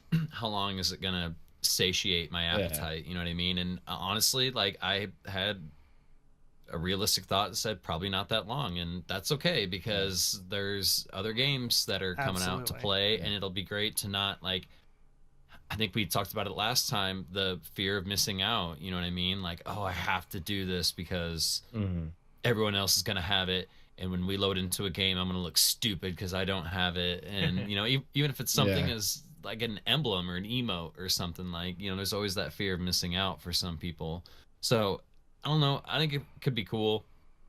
I'm going to take as far as like the PvE content is concerned, I'm going to take it easy. Like, I definitely want to go after that SMG and then finish up stuff for the mountaintop at the same time. But like, yeah, the pinnacle weapons look really cool. Like, I don't really know if we wanted to touch on those. Abitt, real quick, I thought you were gonna say something on this. Yeah, I mean, yeah, I think the interesting thing about because you know I love to play the game when I get into the feel of like, you know, that sort of like borderline, not, I won't say addiction, but like you're like, okay, you wake up and the next day you're like, okay, cool, I can't wait to do this today, right? And I can't do this today in the game. And like that's kind of how I am with a game when I get into it. Not always Destiny, but just, you know, sometimes it's the Overwatch comp grind or whatever. And I think I like my guess is that they're generally speaking targeting, you know, keep people around for like 3 months if they're like casual, and like I don't know what they would want out of their hardcores, right? But I just love how they've started to like stagger the content, like as you usually see, like in like how they have it laid out for the season of Drifter, but in a meaningful way where it's like, okay, this map's next week. So it at least gives that reason to get back. But I agree too, it's like, but what about everything else? And it's kind of cool to look at it because for me, and like I did this with Curse of Osiris, and I don't know why I'm spacing on the second DLC from year 1. But basically, like I came back and played those both. So like I watched and kept up to date on like everyone's experience as it all released, but then I just went all in when they were both available, and I loved it because like I had so much to do over here and so much to do over here. So like for me, I haven't done Black Armory. And like, trust me, plenty of people have given me crap for it, but also like now I have like, okay, maybe like all this stripper stuff, like I gotta wait till next week. Did you say stripper stuff? To do it. Yeah, that too. Okay. Wednesday, like I'm following up on that. You do have to wait till next week for that. next week for sure. That's content release schedule as well. Yeah, right. They'll release. Listen, that's the difference though. They'll release their content anytime you want, as long as you're paying. Yeah, that's true. You do have to be a service. Yes. Oh my Atlanta. But yes, the broader point is mostly like it's clear that even if like, you know, in the month by month or the 3 seasons at a time, like you're like, okay, like how does this keep me invested? Like pulling back, it's cool to watch how much death gets added to the game, like in 6 months, right? Like for someone that just picks it up, they have this way to fast track their way to 640. Do all of the other crap that we've already been through, plus now these 2 things that are relevant, plus these 2 seasons to come. So it's like, it's definitely that mixed balance where like you don't want to be like the super casual, because we just us like we're screwed, right? Like we're already so invested in this thing. But my hope is that maybe they incentivize or keep it fresh. Maybe they won't do it now, but in the future, based on feedback, if it is there, like, hey, you know, maybe we need to add a title for doing like the raid, but with your like a full set of or a full group in full, you know, role loadouts. Like everyone's running the Reaper, and it nicknames it that, and that becomes an achievement or something like that. Like things to chase. Mostly. Yeah. Which, you know, going off of that, Abitt, you make a good point as far as like eating up different content at the same time, like Warmind and Curse of Osiris.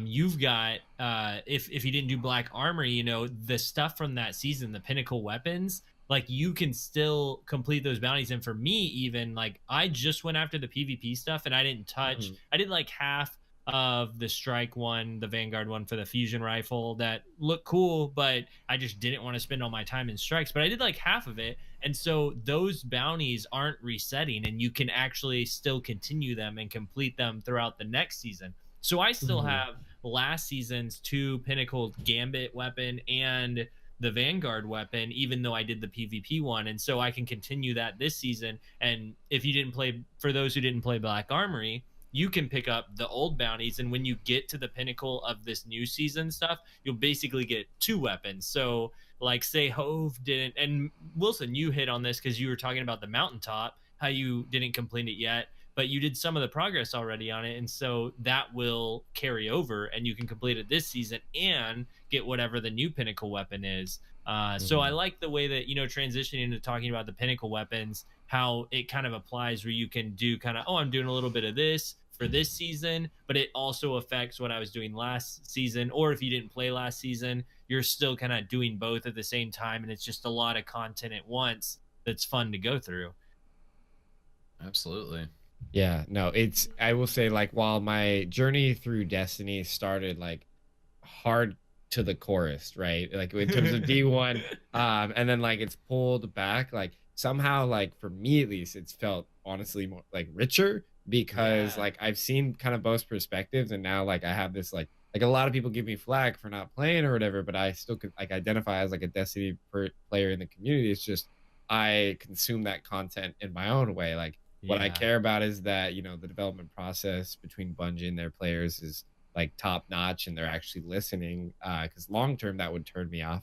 But like, you know, I don't feel obligated to play. Like sometimes I'm like, FOMO, I'm missing out, like right, like I can't do this. But equally so, like when I get back into it, like I just, it's so much fun, so much to do, and like that whole world has just expanded so much since I left it, that it feels like fresh and new every time. So it's like I don't even dislike how much time I currently allocate to it. It's you know, I'll probably do more once I'm actually back into it, but it's just been cool to see that, and then just really feel like every time I go back into it, I have like this just huge, totally different but totally the same world to dive into.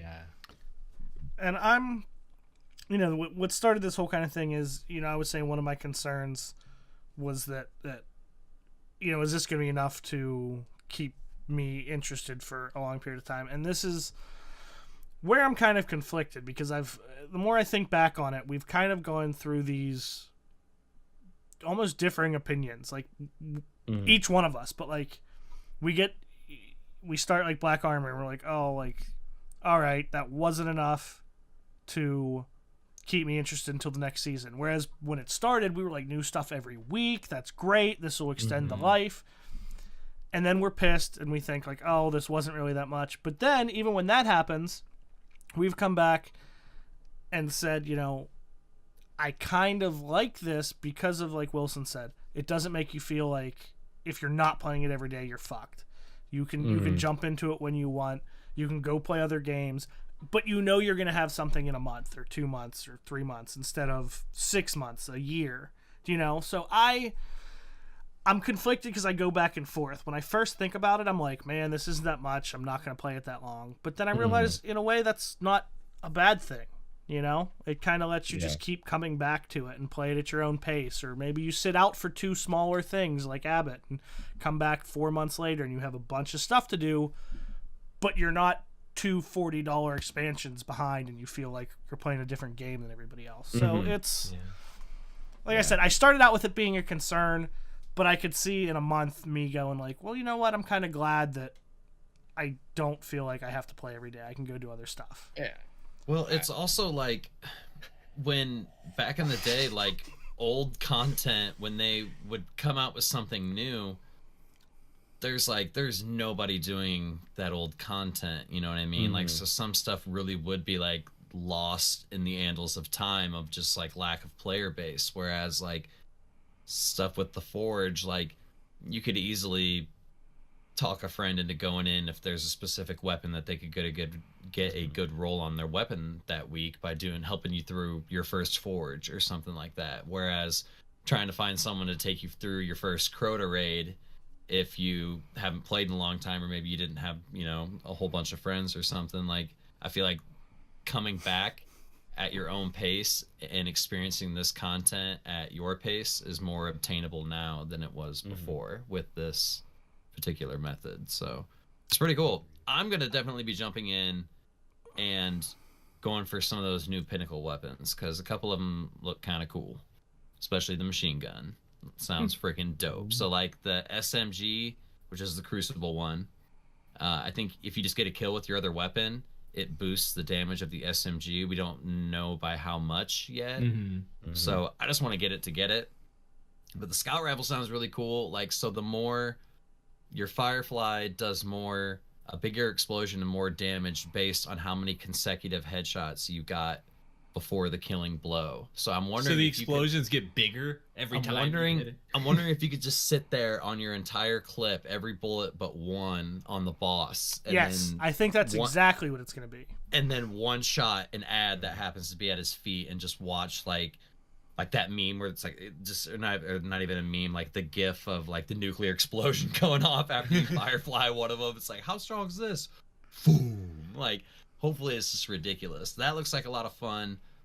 But the one that sounds the most interesting to me, and I don't know if we've gotten much clarification on it since I found out about it, but the heavy machine gun is the Gambit one, yeah. It'll do more damage with after each kill until you reload the magazine. Yes. So I'm wondering if you're going to be able to cheese the hell out of that with like a Warlock Rift or a Titan Barricade. Yeah. You know what I mean? If you're just, I doubt it, but a man can dream. Right? Yeah, a Guardian can dream. I'm thinking, so that's exactly where my brain was at too, and I'm thinking that they've probably already planned for that. So like, I just hope that someone finds a totally nasty bug that like don't get me wrong, like I very much want to experience just like, hello, here's my clip of 10,000 bullets, and I will be here for 5 days. Well, look at all this damage. Have you seen the nasty? It's not really a bug. It's like, well, I mean, it's a glitch right now of the new Hunter jump glide thing that people are doing on PC. Yes. Holy shit, does that look ridiculous? Yeah, it was some sort of macro, I don't know, but where he like, it's always a macro. Just launched like ridiculously back, right? And, like crazy distance, and I was like, all right, I know what I will probably never achieve. And then... yeah, right. Yeah, exactly. This greatness. My thought with that one, just by the wording and the way some of those things work, like I would think, who knows, but I would think like a Warlock Rift probably wouldn't let you cheese it, because it technically, even in the wording, it reloads your weapons, right? Like it constantly takes it back up to a full mag. But like, what's the there's Titan... precedent for it, because what's the Luna's Titan Howl... exotic? It just slowly just puts more in. No, that's just auto rifles. It's just so auto that doesn't rifles. work. I thought about that. Yeah. It would also like give you no reason to use those while running that weapon. But who knows? Crazier shit's happened in the game. You know what I mean? Like That's it could go Hove's route and break it in a not fun way, or it could go my route and break it in the most ridiculous fun way that this game has seen to date. Why is my way got to be lame? Yeah. I didn't say lame. It's just not fun. Well, fine, have it your way, Burger King. I don't care. I don't even like Burger King. Burger King's the worst. I just wanted to call you Burger King. Well, I do know the Whopper. You know what I'm saying? Yes, I know what you're saying. No, I'm just kidding. But I was just gonna say they do. They also mentioned like the new perk they're introducing, Overflow, which is like intentionally supposed to help you. They say kick out the magazine size, but essentially expand it. So I was thinking like it would be hilarious to have like the gun with the like that perk, and then somehow it has something crazy like triple tap. So like you're over here like trying to get these headshots with this gun that's just spraying all over the place. I mean, obviously not something that's gonna happen, but just like that's what I love, that gun by itself. Just like think of these ridiculous possibilities, because while spraying and praying is not the best tactic in combat all the time, it's a fun tactic. And so I love that they're leaning into that. Oh yeah. And I like that they're leaning into explosions with the scout rifle, because that's always the best. Yeah. Speaking of explosions, Wednesday night. Oh my god! Oh, wow! I knew that's where that was going. I'm concerned.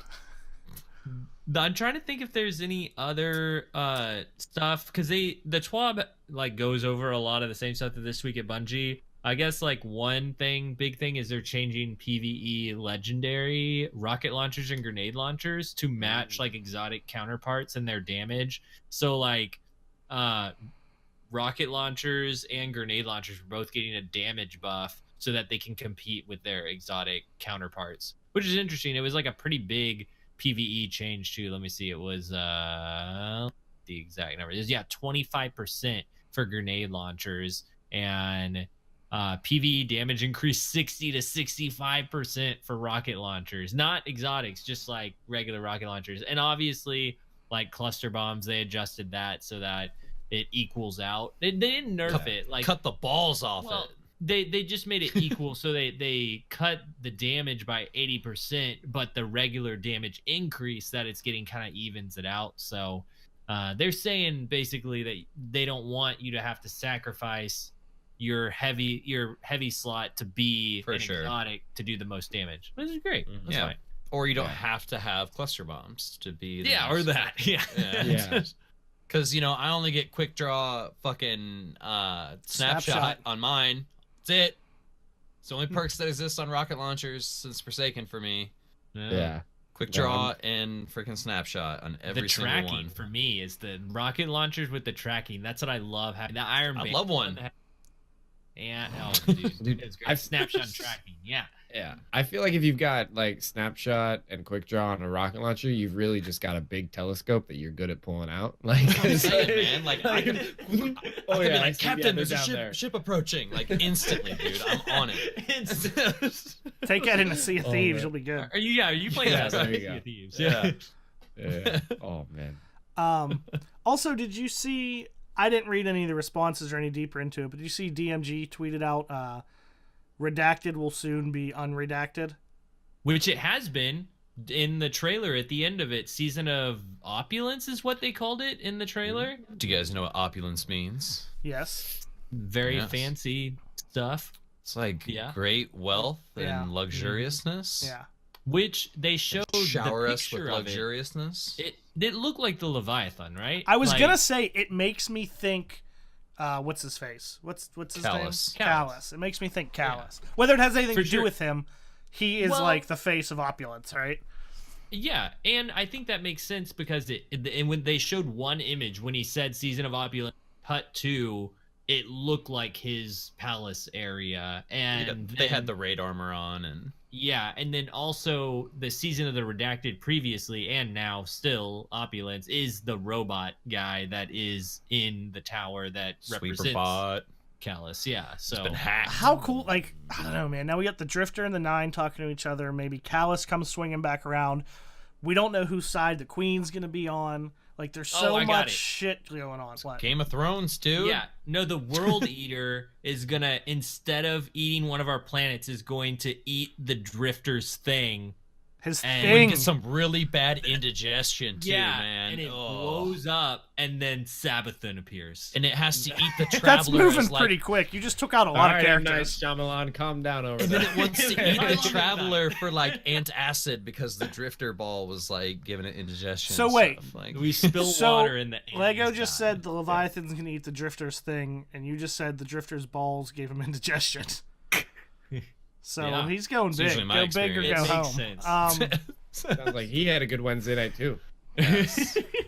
Yes. But not quite as good. I did think, as they were saying, they kind of hinting at like things to come in the next season, calling it the season of opulence. They made at least a few different mentions of kind of like, this is the start of what we want to do with the game. You're going to see what a Bungie controlled Destiny looks like. The world's going to be changing. That's the line. And did you it was cool to see him back regardless. But what do you think about the timing of all of a sudden Luke Smith being back? I wanted to make a better Devil's joke, but I couldn't do it. It's fair.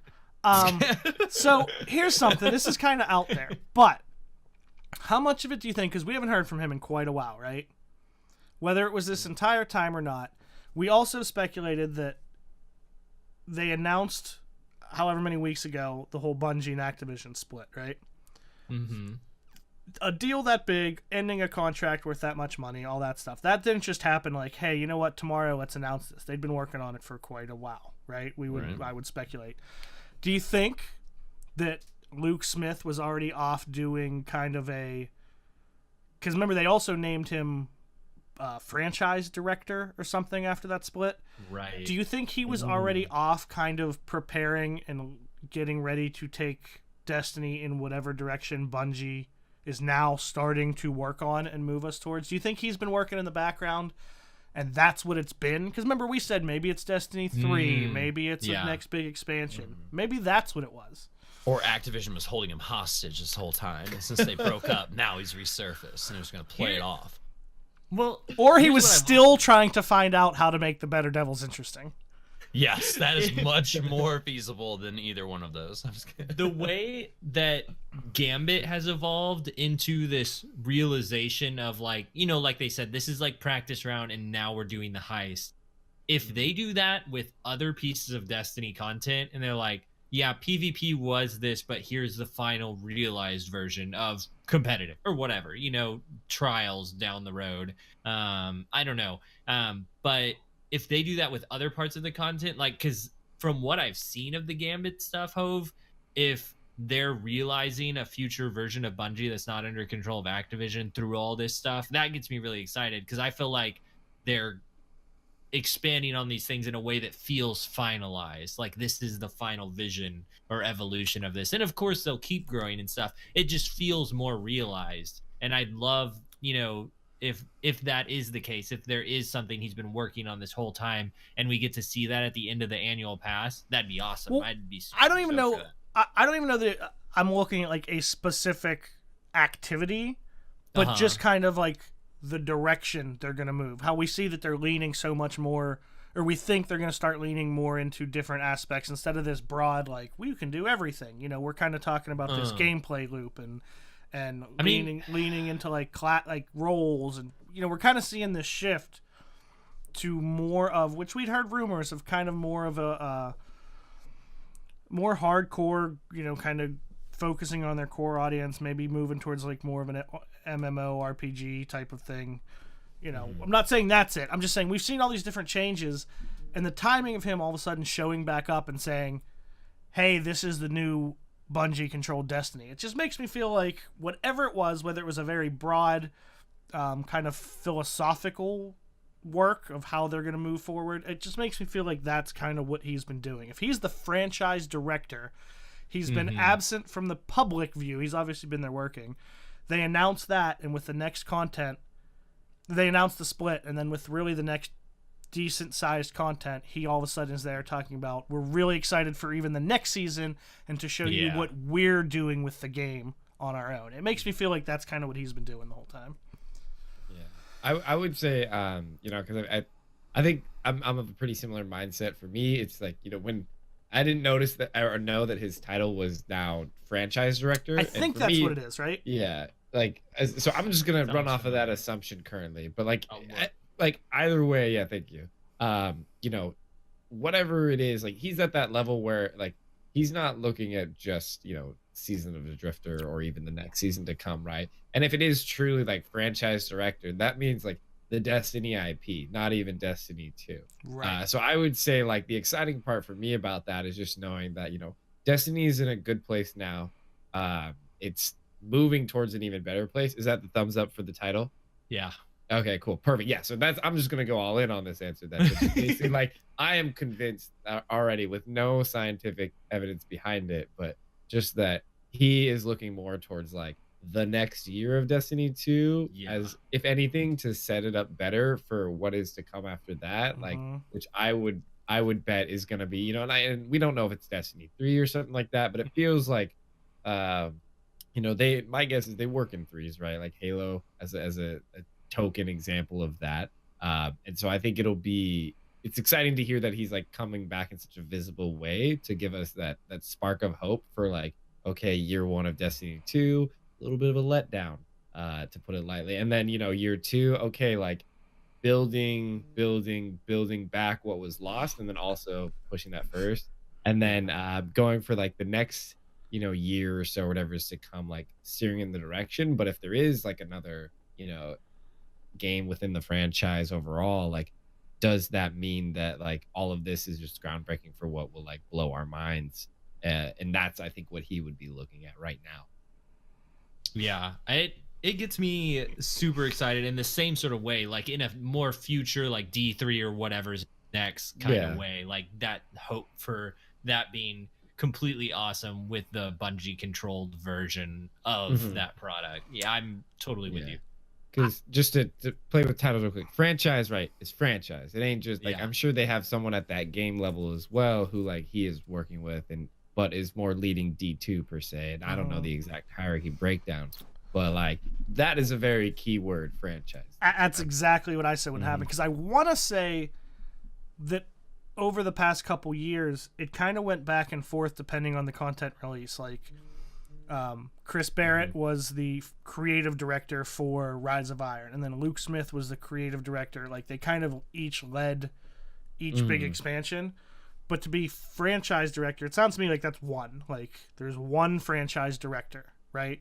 I mean, that's kind of how I see it. I don't know if we ever mentioned this, but the thought just popped into my head. You know, we've speculated back and forth on whether there will be a Destiny 3 or whether they're going to continue building the world. Now, I know nothing about, again, game design or running any sort of game studio, but it feels to me that this split from Activision and kind of Luke Smith taking over as franchise director, I feel like it, in my mind, moves my opinion further away from a Destiny 3 and more towards a continued to grow Destiny 2. Because I feel like a lot of Destiny 2, Destiny 3 was the contract with Activision that they had to have full game releases over so many years, right? So, I mean, now if they don't want to run into that situation of kind of backtracking because you've been working on Destiny 3, you make changes to Destiny 2, and then those don't make it in. You know, the situation we have between 1 and 2 kind of makes me feel like I would lean more towards, if you had to ask me right now that I had to either answer or never go to a strip club again, I would say that I think I would lean more towards them building on the current world, right? Yeah, just in response to that, I'm not in disagreement per se, but because I think, you know, everything you mentioned about, especially like the franchise freeing up, having trouble there, sir? Yeah. It's every time I talk to, I feel like you just want to wave at me and your camera goes all bad. But no, I don't know why, but like I don't necessarily, in my mind, when I picture like that end game or like hitting that point where you just build and build and build and build, and it's more like an existing universe with no later you know, brand new game to drop. I see more like, okay, we had Destiny 1, Destiny 2, and it was rocky for its own reasons or whatever, and then we have Destiny the final chapter, right? Or like some like sort of like you know, like Marvel's you know, the Avengers Endgame. Like it's like it initiates that you've reached that final point, and then from there building. Because I mean, it's either could happen. That's just for whatever reason, I think, and it might just be my preconceptions based on like their previous development with Halo, and then just kind of the 3-year structure behind D1, and then like the, you know, every comet every year or whatever, like that's what I have in mind, is like we go through this period and then like we found our final form and then we end on it. Yeah. But it ain't like, we're turning off servers in 2025. It's like, this is now that long-term World of Warcraft-esque like live game forever. Yeah. I'm with you, man. That's how I envision it too. Like Hove said, I'm not a game, but the way that I think about Bungie and the way that I think about the way this world is played out and the limitations of potentially a new system coming along, by the time a D3 would come out, that would be like starting on a new system, starting fresh, a new world from there that they build off of from that point on. I totally could see that too. Yeah. But I mean, you're still kind of.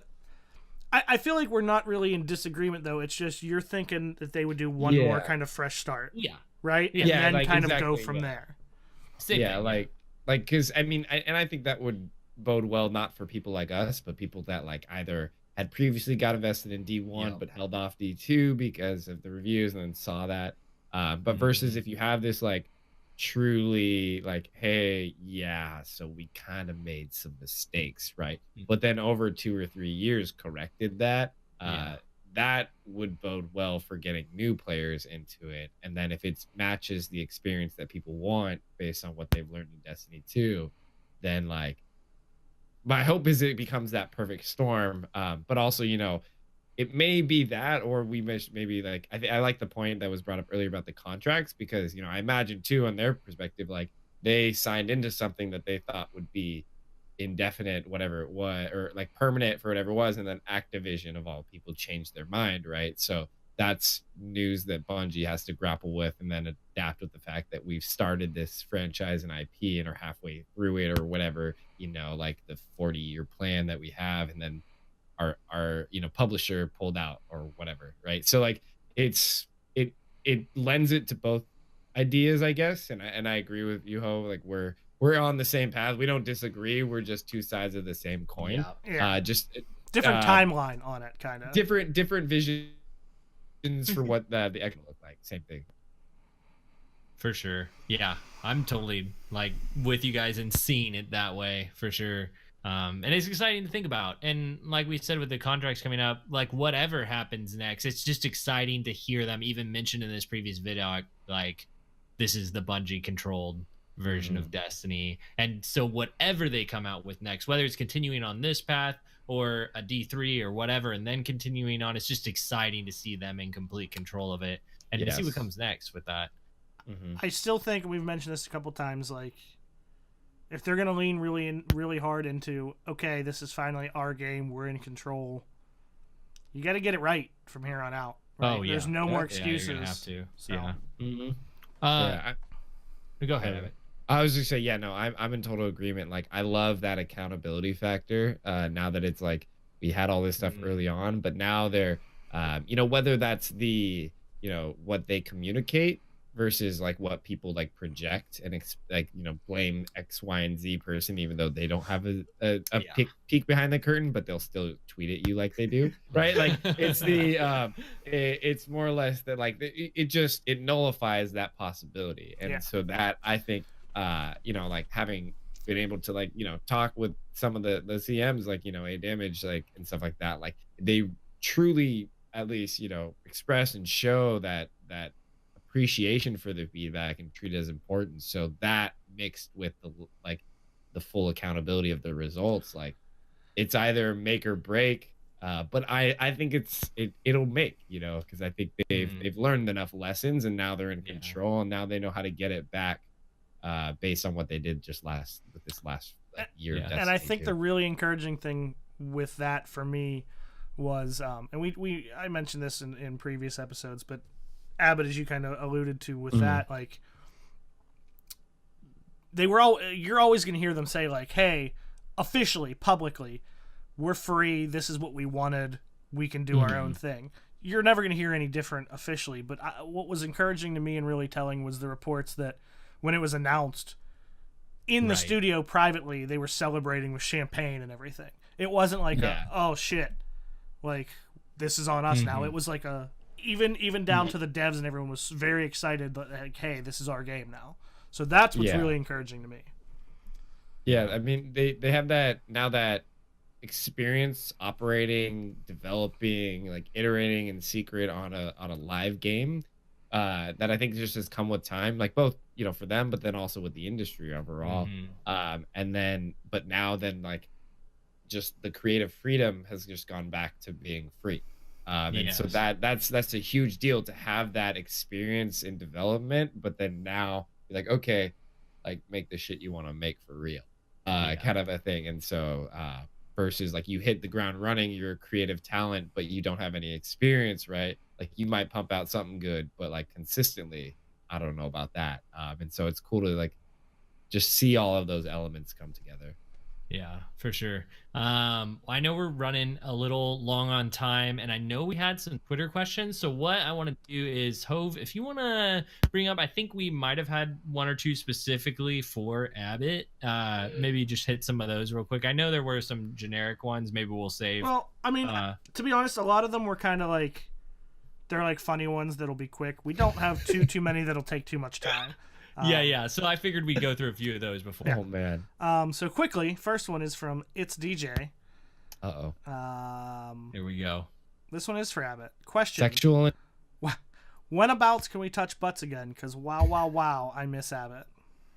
Wow. Well, seeing how the conversation and DMs will go between Hove and I, it may just be at a certain Airbnb at Guardian Con. That would be, listen, this has been one of my favorite episodes lately, but that would just over the top. That would make this, sorry to all our other guests, but this would be my favorite episode. So, I'd best, bet probably there is just where I'm going to, I feel good about it. I'm not a fan of where do you feel good about it though? Like mostly in my butt. Yeah. Okay. In my butt. Wait, did you ever see the outtakes of Eastbound and Down? Did you ever watch Eastbound and Down? No, I have not. Seen there's one part where Will Ferrell's going, I feel it right down in my plums. In my plums. I had a dream about it last night. Yeah. That's a great. Yeah, it's a good one. But on that note, not the plums note, I did send you the link to the house if you're on. I saw it. Yeah. Nice. You sent some other stuff too. Yeah. Well, yeah, those were the pictures I couldn't tweet out. DJ also said, "Oh man, Lego plus Abitt. Don't mind if I do download this VOD for quote safekeeping." Okay, yeah, that's not really a question, but I'm just gonna add an answer, which is you had better. For safekeeping, is that like blackmail purposes? No, I think it's something else. I think it's safekeeping for himself. But... Oh, okay. Two very quick ones. Platinum Core says he's my fave.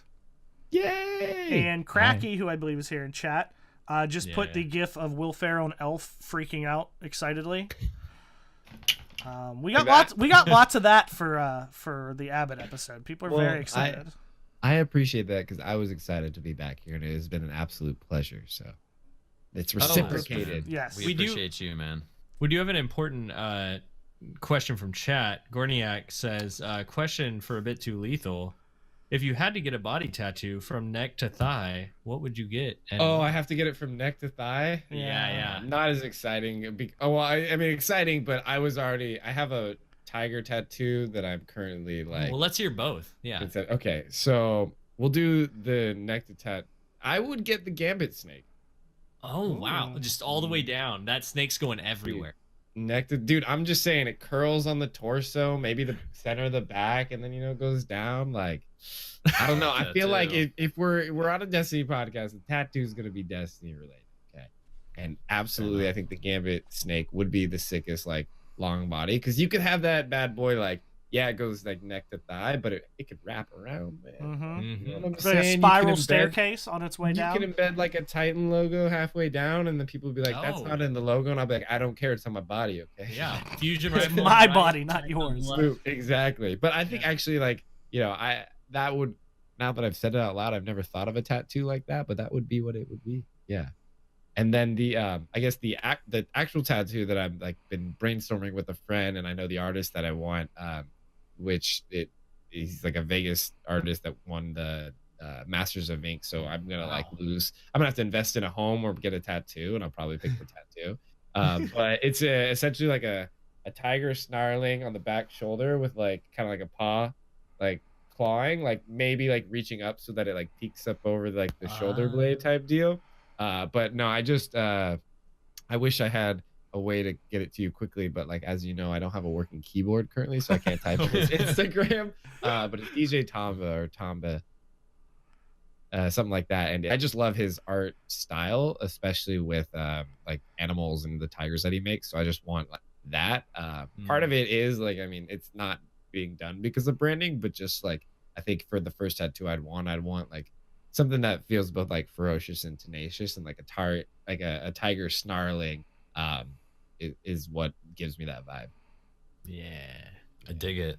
That was nice. Yeah, ferocious. That's one we would answer this question, but we've answered it so many times on it's kind of like our like Gorniak, just kind of almost a reminder. Ooh. Hey, that question. I have another question. He didn't actually ask it, but if we're talking about questions that have been answered a bunch of times, so Abitt, oh God, I know where he's going. You know the term like eat a bag of dicks, right? Yeah. So in said term, in your mind, what does the bag of dicks look like? The bag itself. What kind of bag is it? I mean, I will admit, like, so I've never enjoyed a bag of dicks, but I have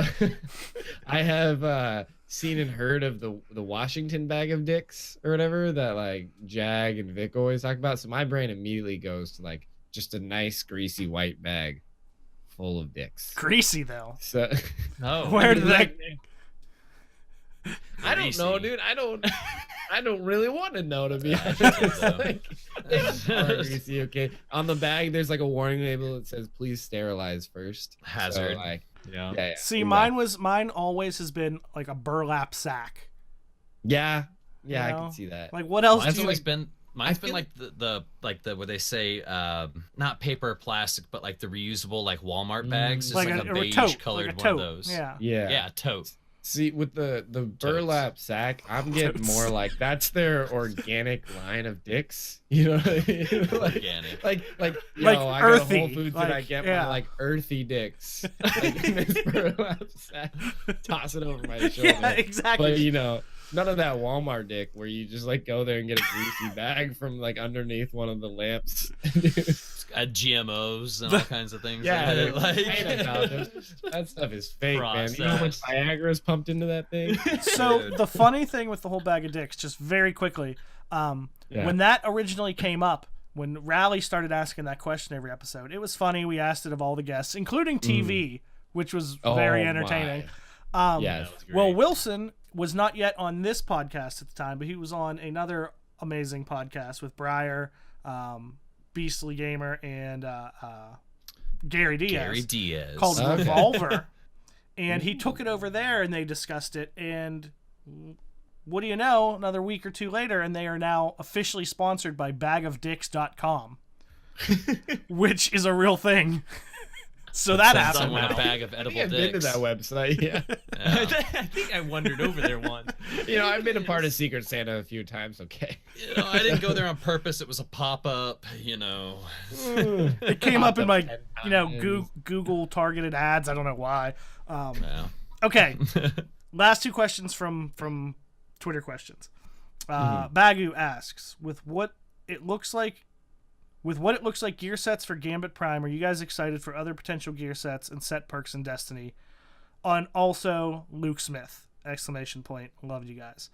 We did kind of answer that to your point. Yeah. The Luke Smith one we did, but I wanted to say I'm gonna be real quick because I need to save it for another episode. But with the gear sets, I'm still very disappointed. I haven't expressed much disappointment on this podcast yet, this episode. But with vendor. No, come on. With vendor gear not resetting, and the only thing that's new is the specific new activities. There's no new PvP stuff, no new Vanguard stuff, other than like Eververse, because they showed some new Vanguard gear, but then I realized it was Eververse, it wasn't Vanguard.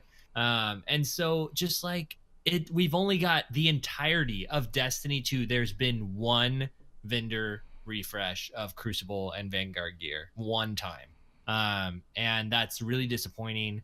It's also disappointing to only see one PvP pinnacle gear, because I'll have that done in like 2 weeks, and that's what I do is PvP, and it'll just go by so quickly.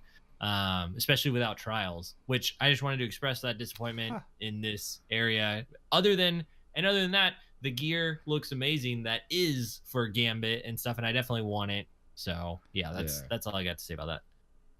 I can echo that sentiment because I think it's not necessarily that I'm looking for like the best gear in each vendor, but I do like the idea of like rotating. Just even if it's like a generic, but you get these different set of perks on these guns and maybe they come back or something like that.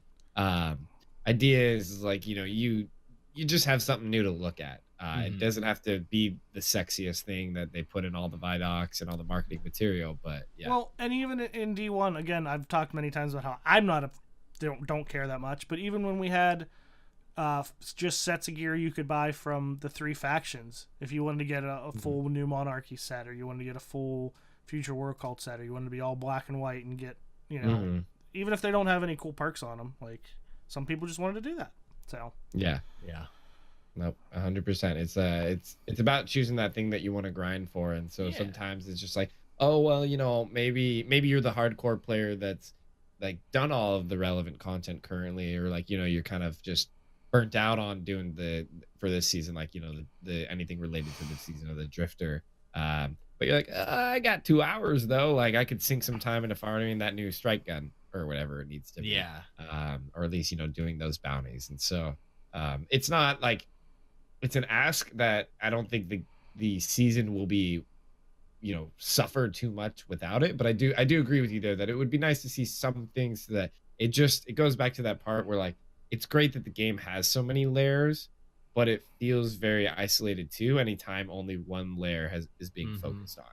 Yeah, and the reason I specifically talked about it for PvP is because given everything that's happened for the next 3 months and the previous 3 months. There's been only 2 things new in PvP. That's like a 6-month period of time where we just had, you know, the grenade launcher pinnacle, and then now this SMG, and that's it. There's no armor, no other weapons for a whole like section of the community, and that's kind of crazy to me. But yeah, that we can jump into more of that negative in a different episode. I feel like that's a whole conversation with trials missing, because that would have been armor and all that stuff. Speaking of that.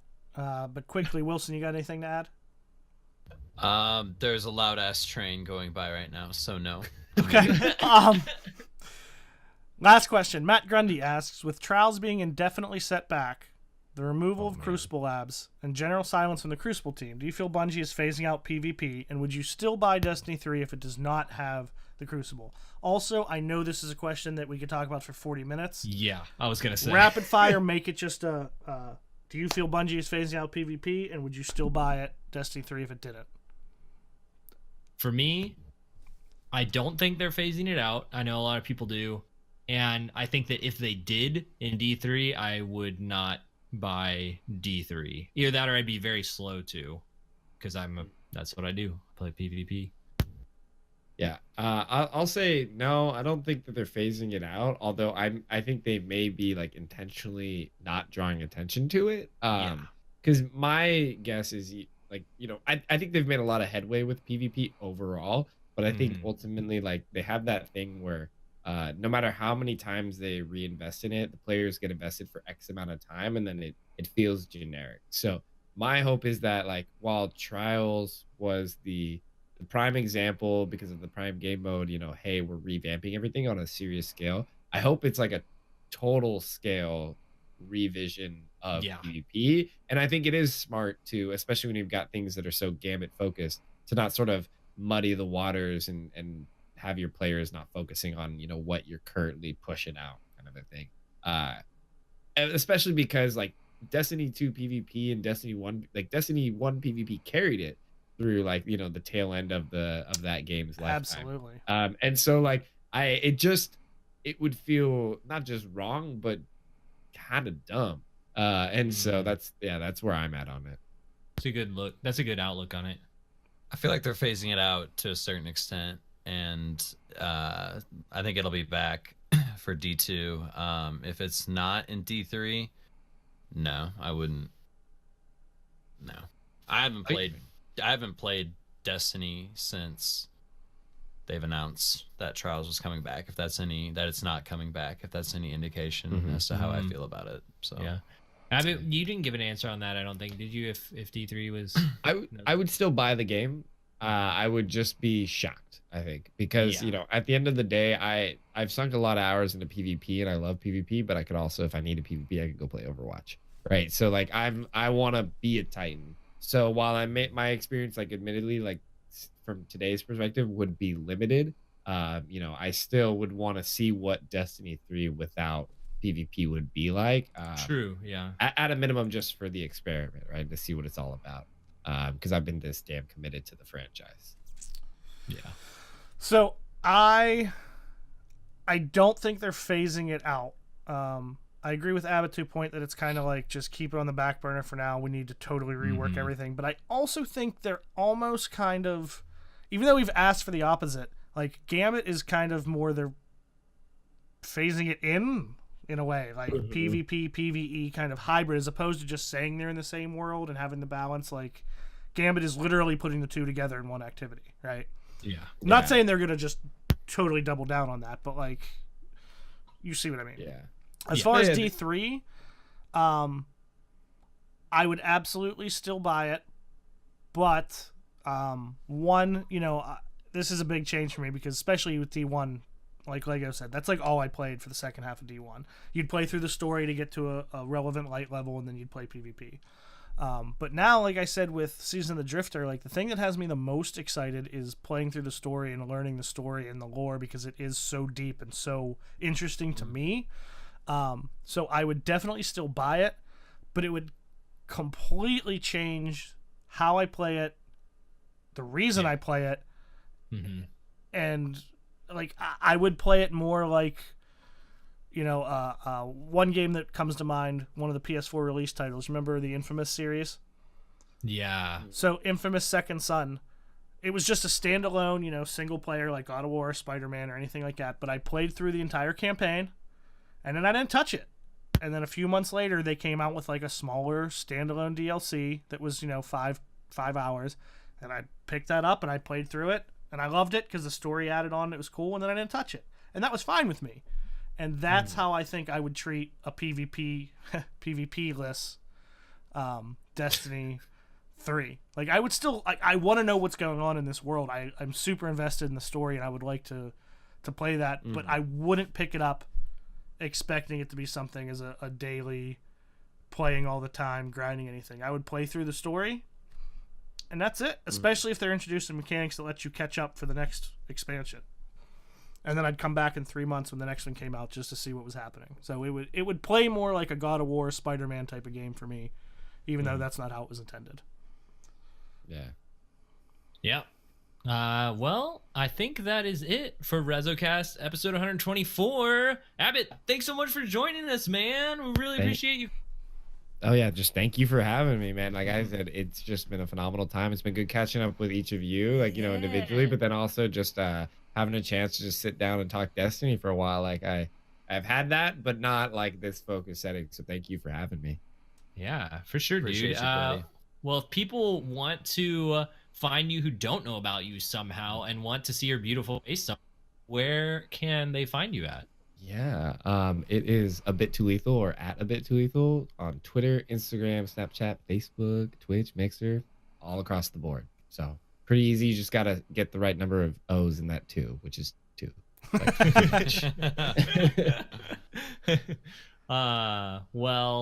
This has been Lego, aka Lego Flash. You can find me on Twitter at Lego LE Flash, and for sure go check out Abitt, y'all. Like for real, he is amazing. Yes. Go check him out. Hove, where can they find you, man? Do you want an honest answer to that?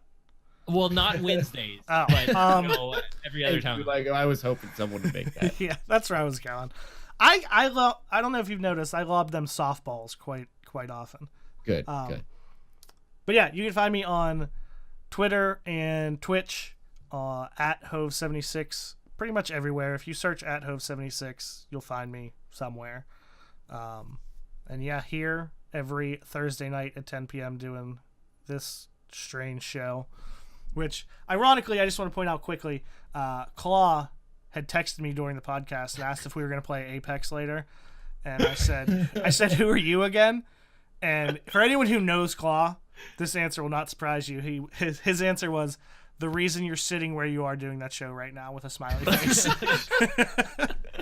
And I bring that up because he's in chat right now. I do. I love Claw. Don't tell him, but he's one of my favorites. Anyway, that's where you don't tell him. That's where you can find me. Skipping both Alpha and Beta Asian because they're not here. Wilson. You're probably not gonna be able to find me because let's be real, I'm probably not gonna leave my house again for several other days. So just hit me up on Twitter at Ryu Wilson. That's RYU Wilson. I'm a hermit. That's about it. I'm not leaving the house. There's nothing but trouble out there right now. It's cold. There's Pokemon Go though. You got to go catch some mons, man. What are you gonna do? I catch a cold. Fair. I'm just saying, like, you're saying we can't find you, but you told us you're just in one spot. I feel like that's really like easier. Yeah, easiest to find out of all of us. Move slow, but you're not gonna find me. All right. Fair enough. Also, chat is asking, specifically Kels, who I just want to point out, Abbott, I don't think has ever shown up until you were here. So I don't know what that tells you, but he's asking. He said, "Is Sam there? We need to see Sam."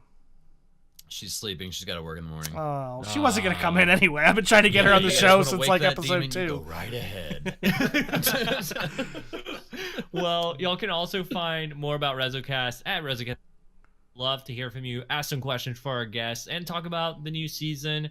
If you want to find more about Team Resolute, which we are all a part of, you can find more about Team Resolute at Team Resolute on Twitter. Also, if you've noticed, our voices are sounding amazing because we're using these blue microphones and headphones. You can find more about those products at bluemic.com. You can use code RezoCast for 20% off, which is a crazy good deal. And we'll be doing, just so you know, I don't know when, stay tuned on Twitter, but we will be doing not 1, not 2, but 3 giveaways in March for some blue products. That's gonna be fun. Yeah, we're gonna have fun. Drifter and Season of the Blue. Season of the Blue. Season of the Blue balls. What? What? Okay. They have a lot of really cool new stuff though. They do have new stuff coming out. Yeah. The travel USB, and there's other new stuff coming out. Yeah. Which I don't know. Yeah, we'll talk about that later. But yeah, there's lots of new stuff. It's gonna be cool. And for anyone who didn't know, I'm not saying anything yet. I don't know, but if you didn't know, Blue is now part of the Logitech family, which also includes Astro. So keep an eye out. Yeah. Very cool. Well, that's it for this episode of RezoCast. Thanks everyone for joining us. Until next time, GG.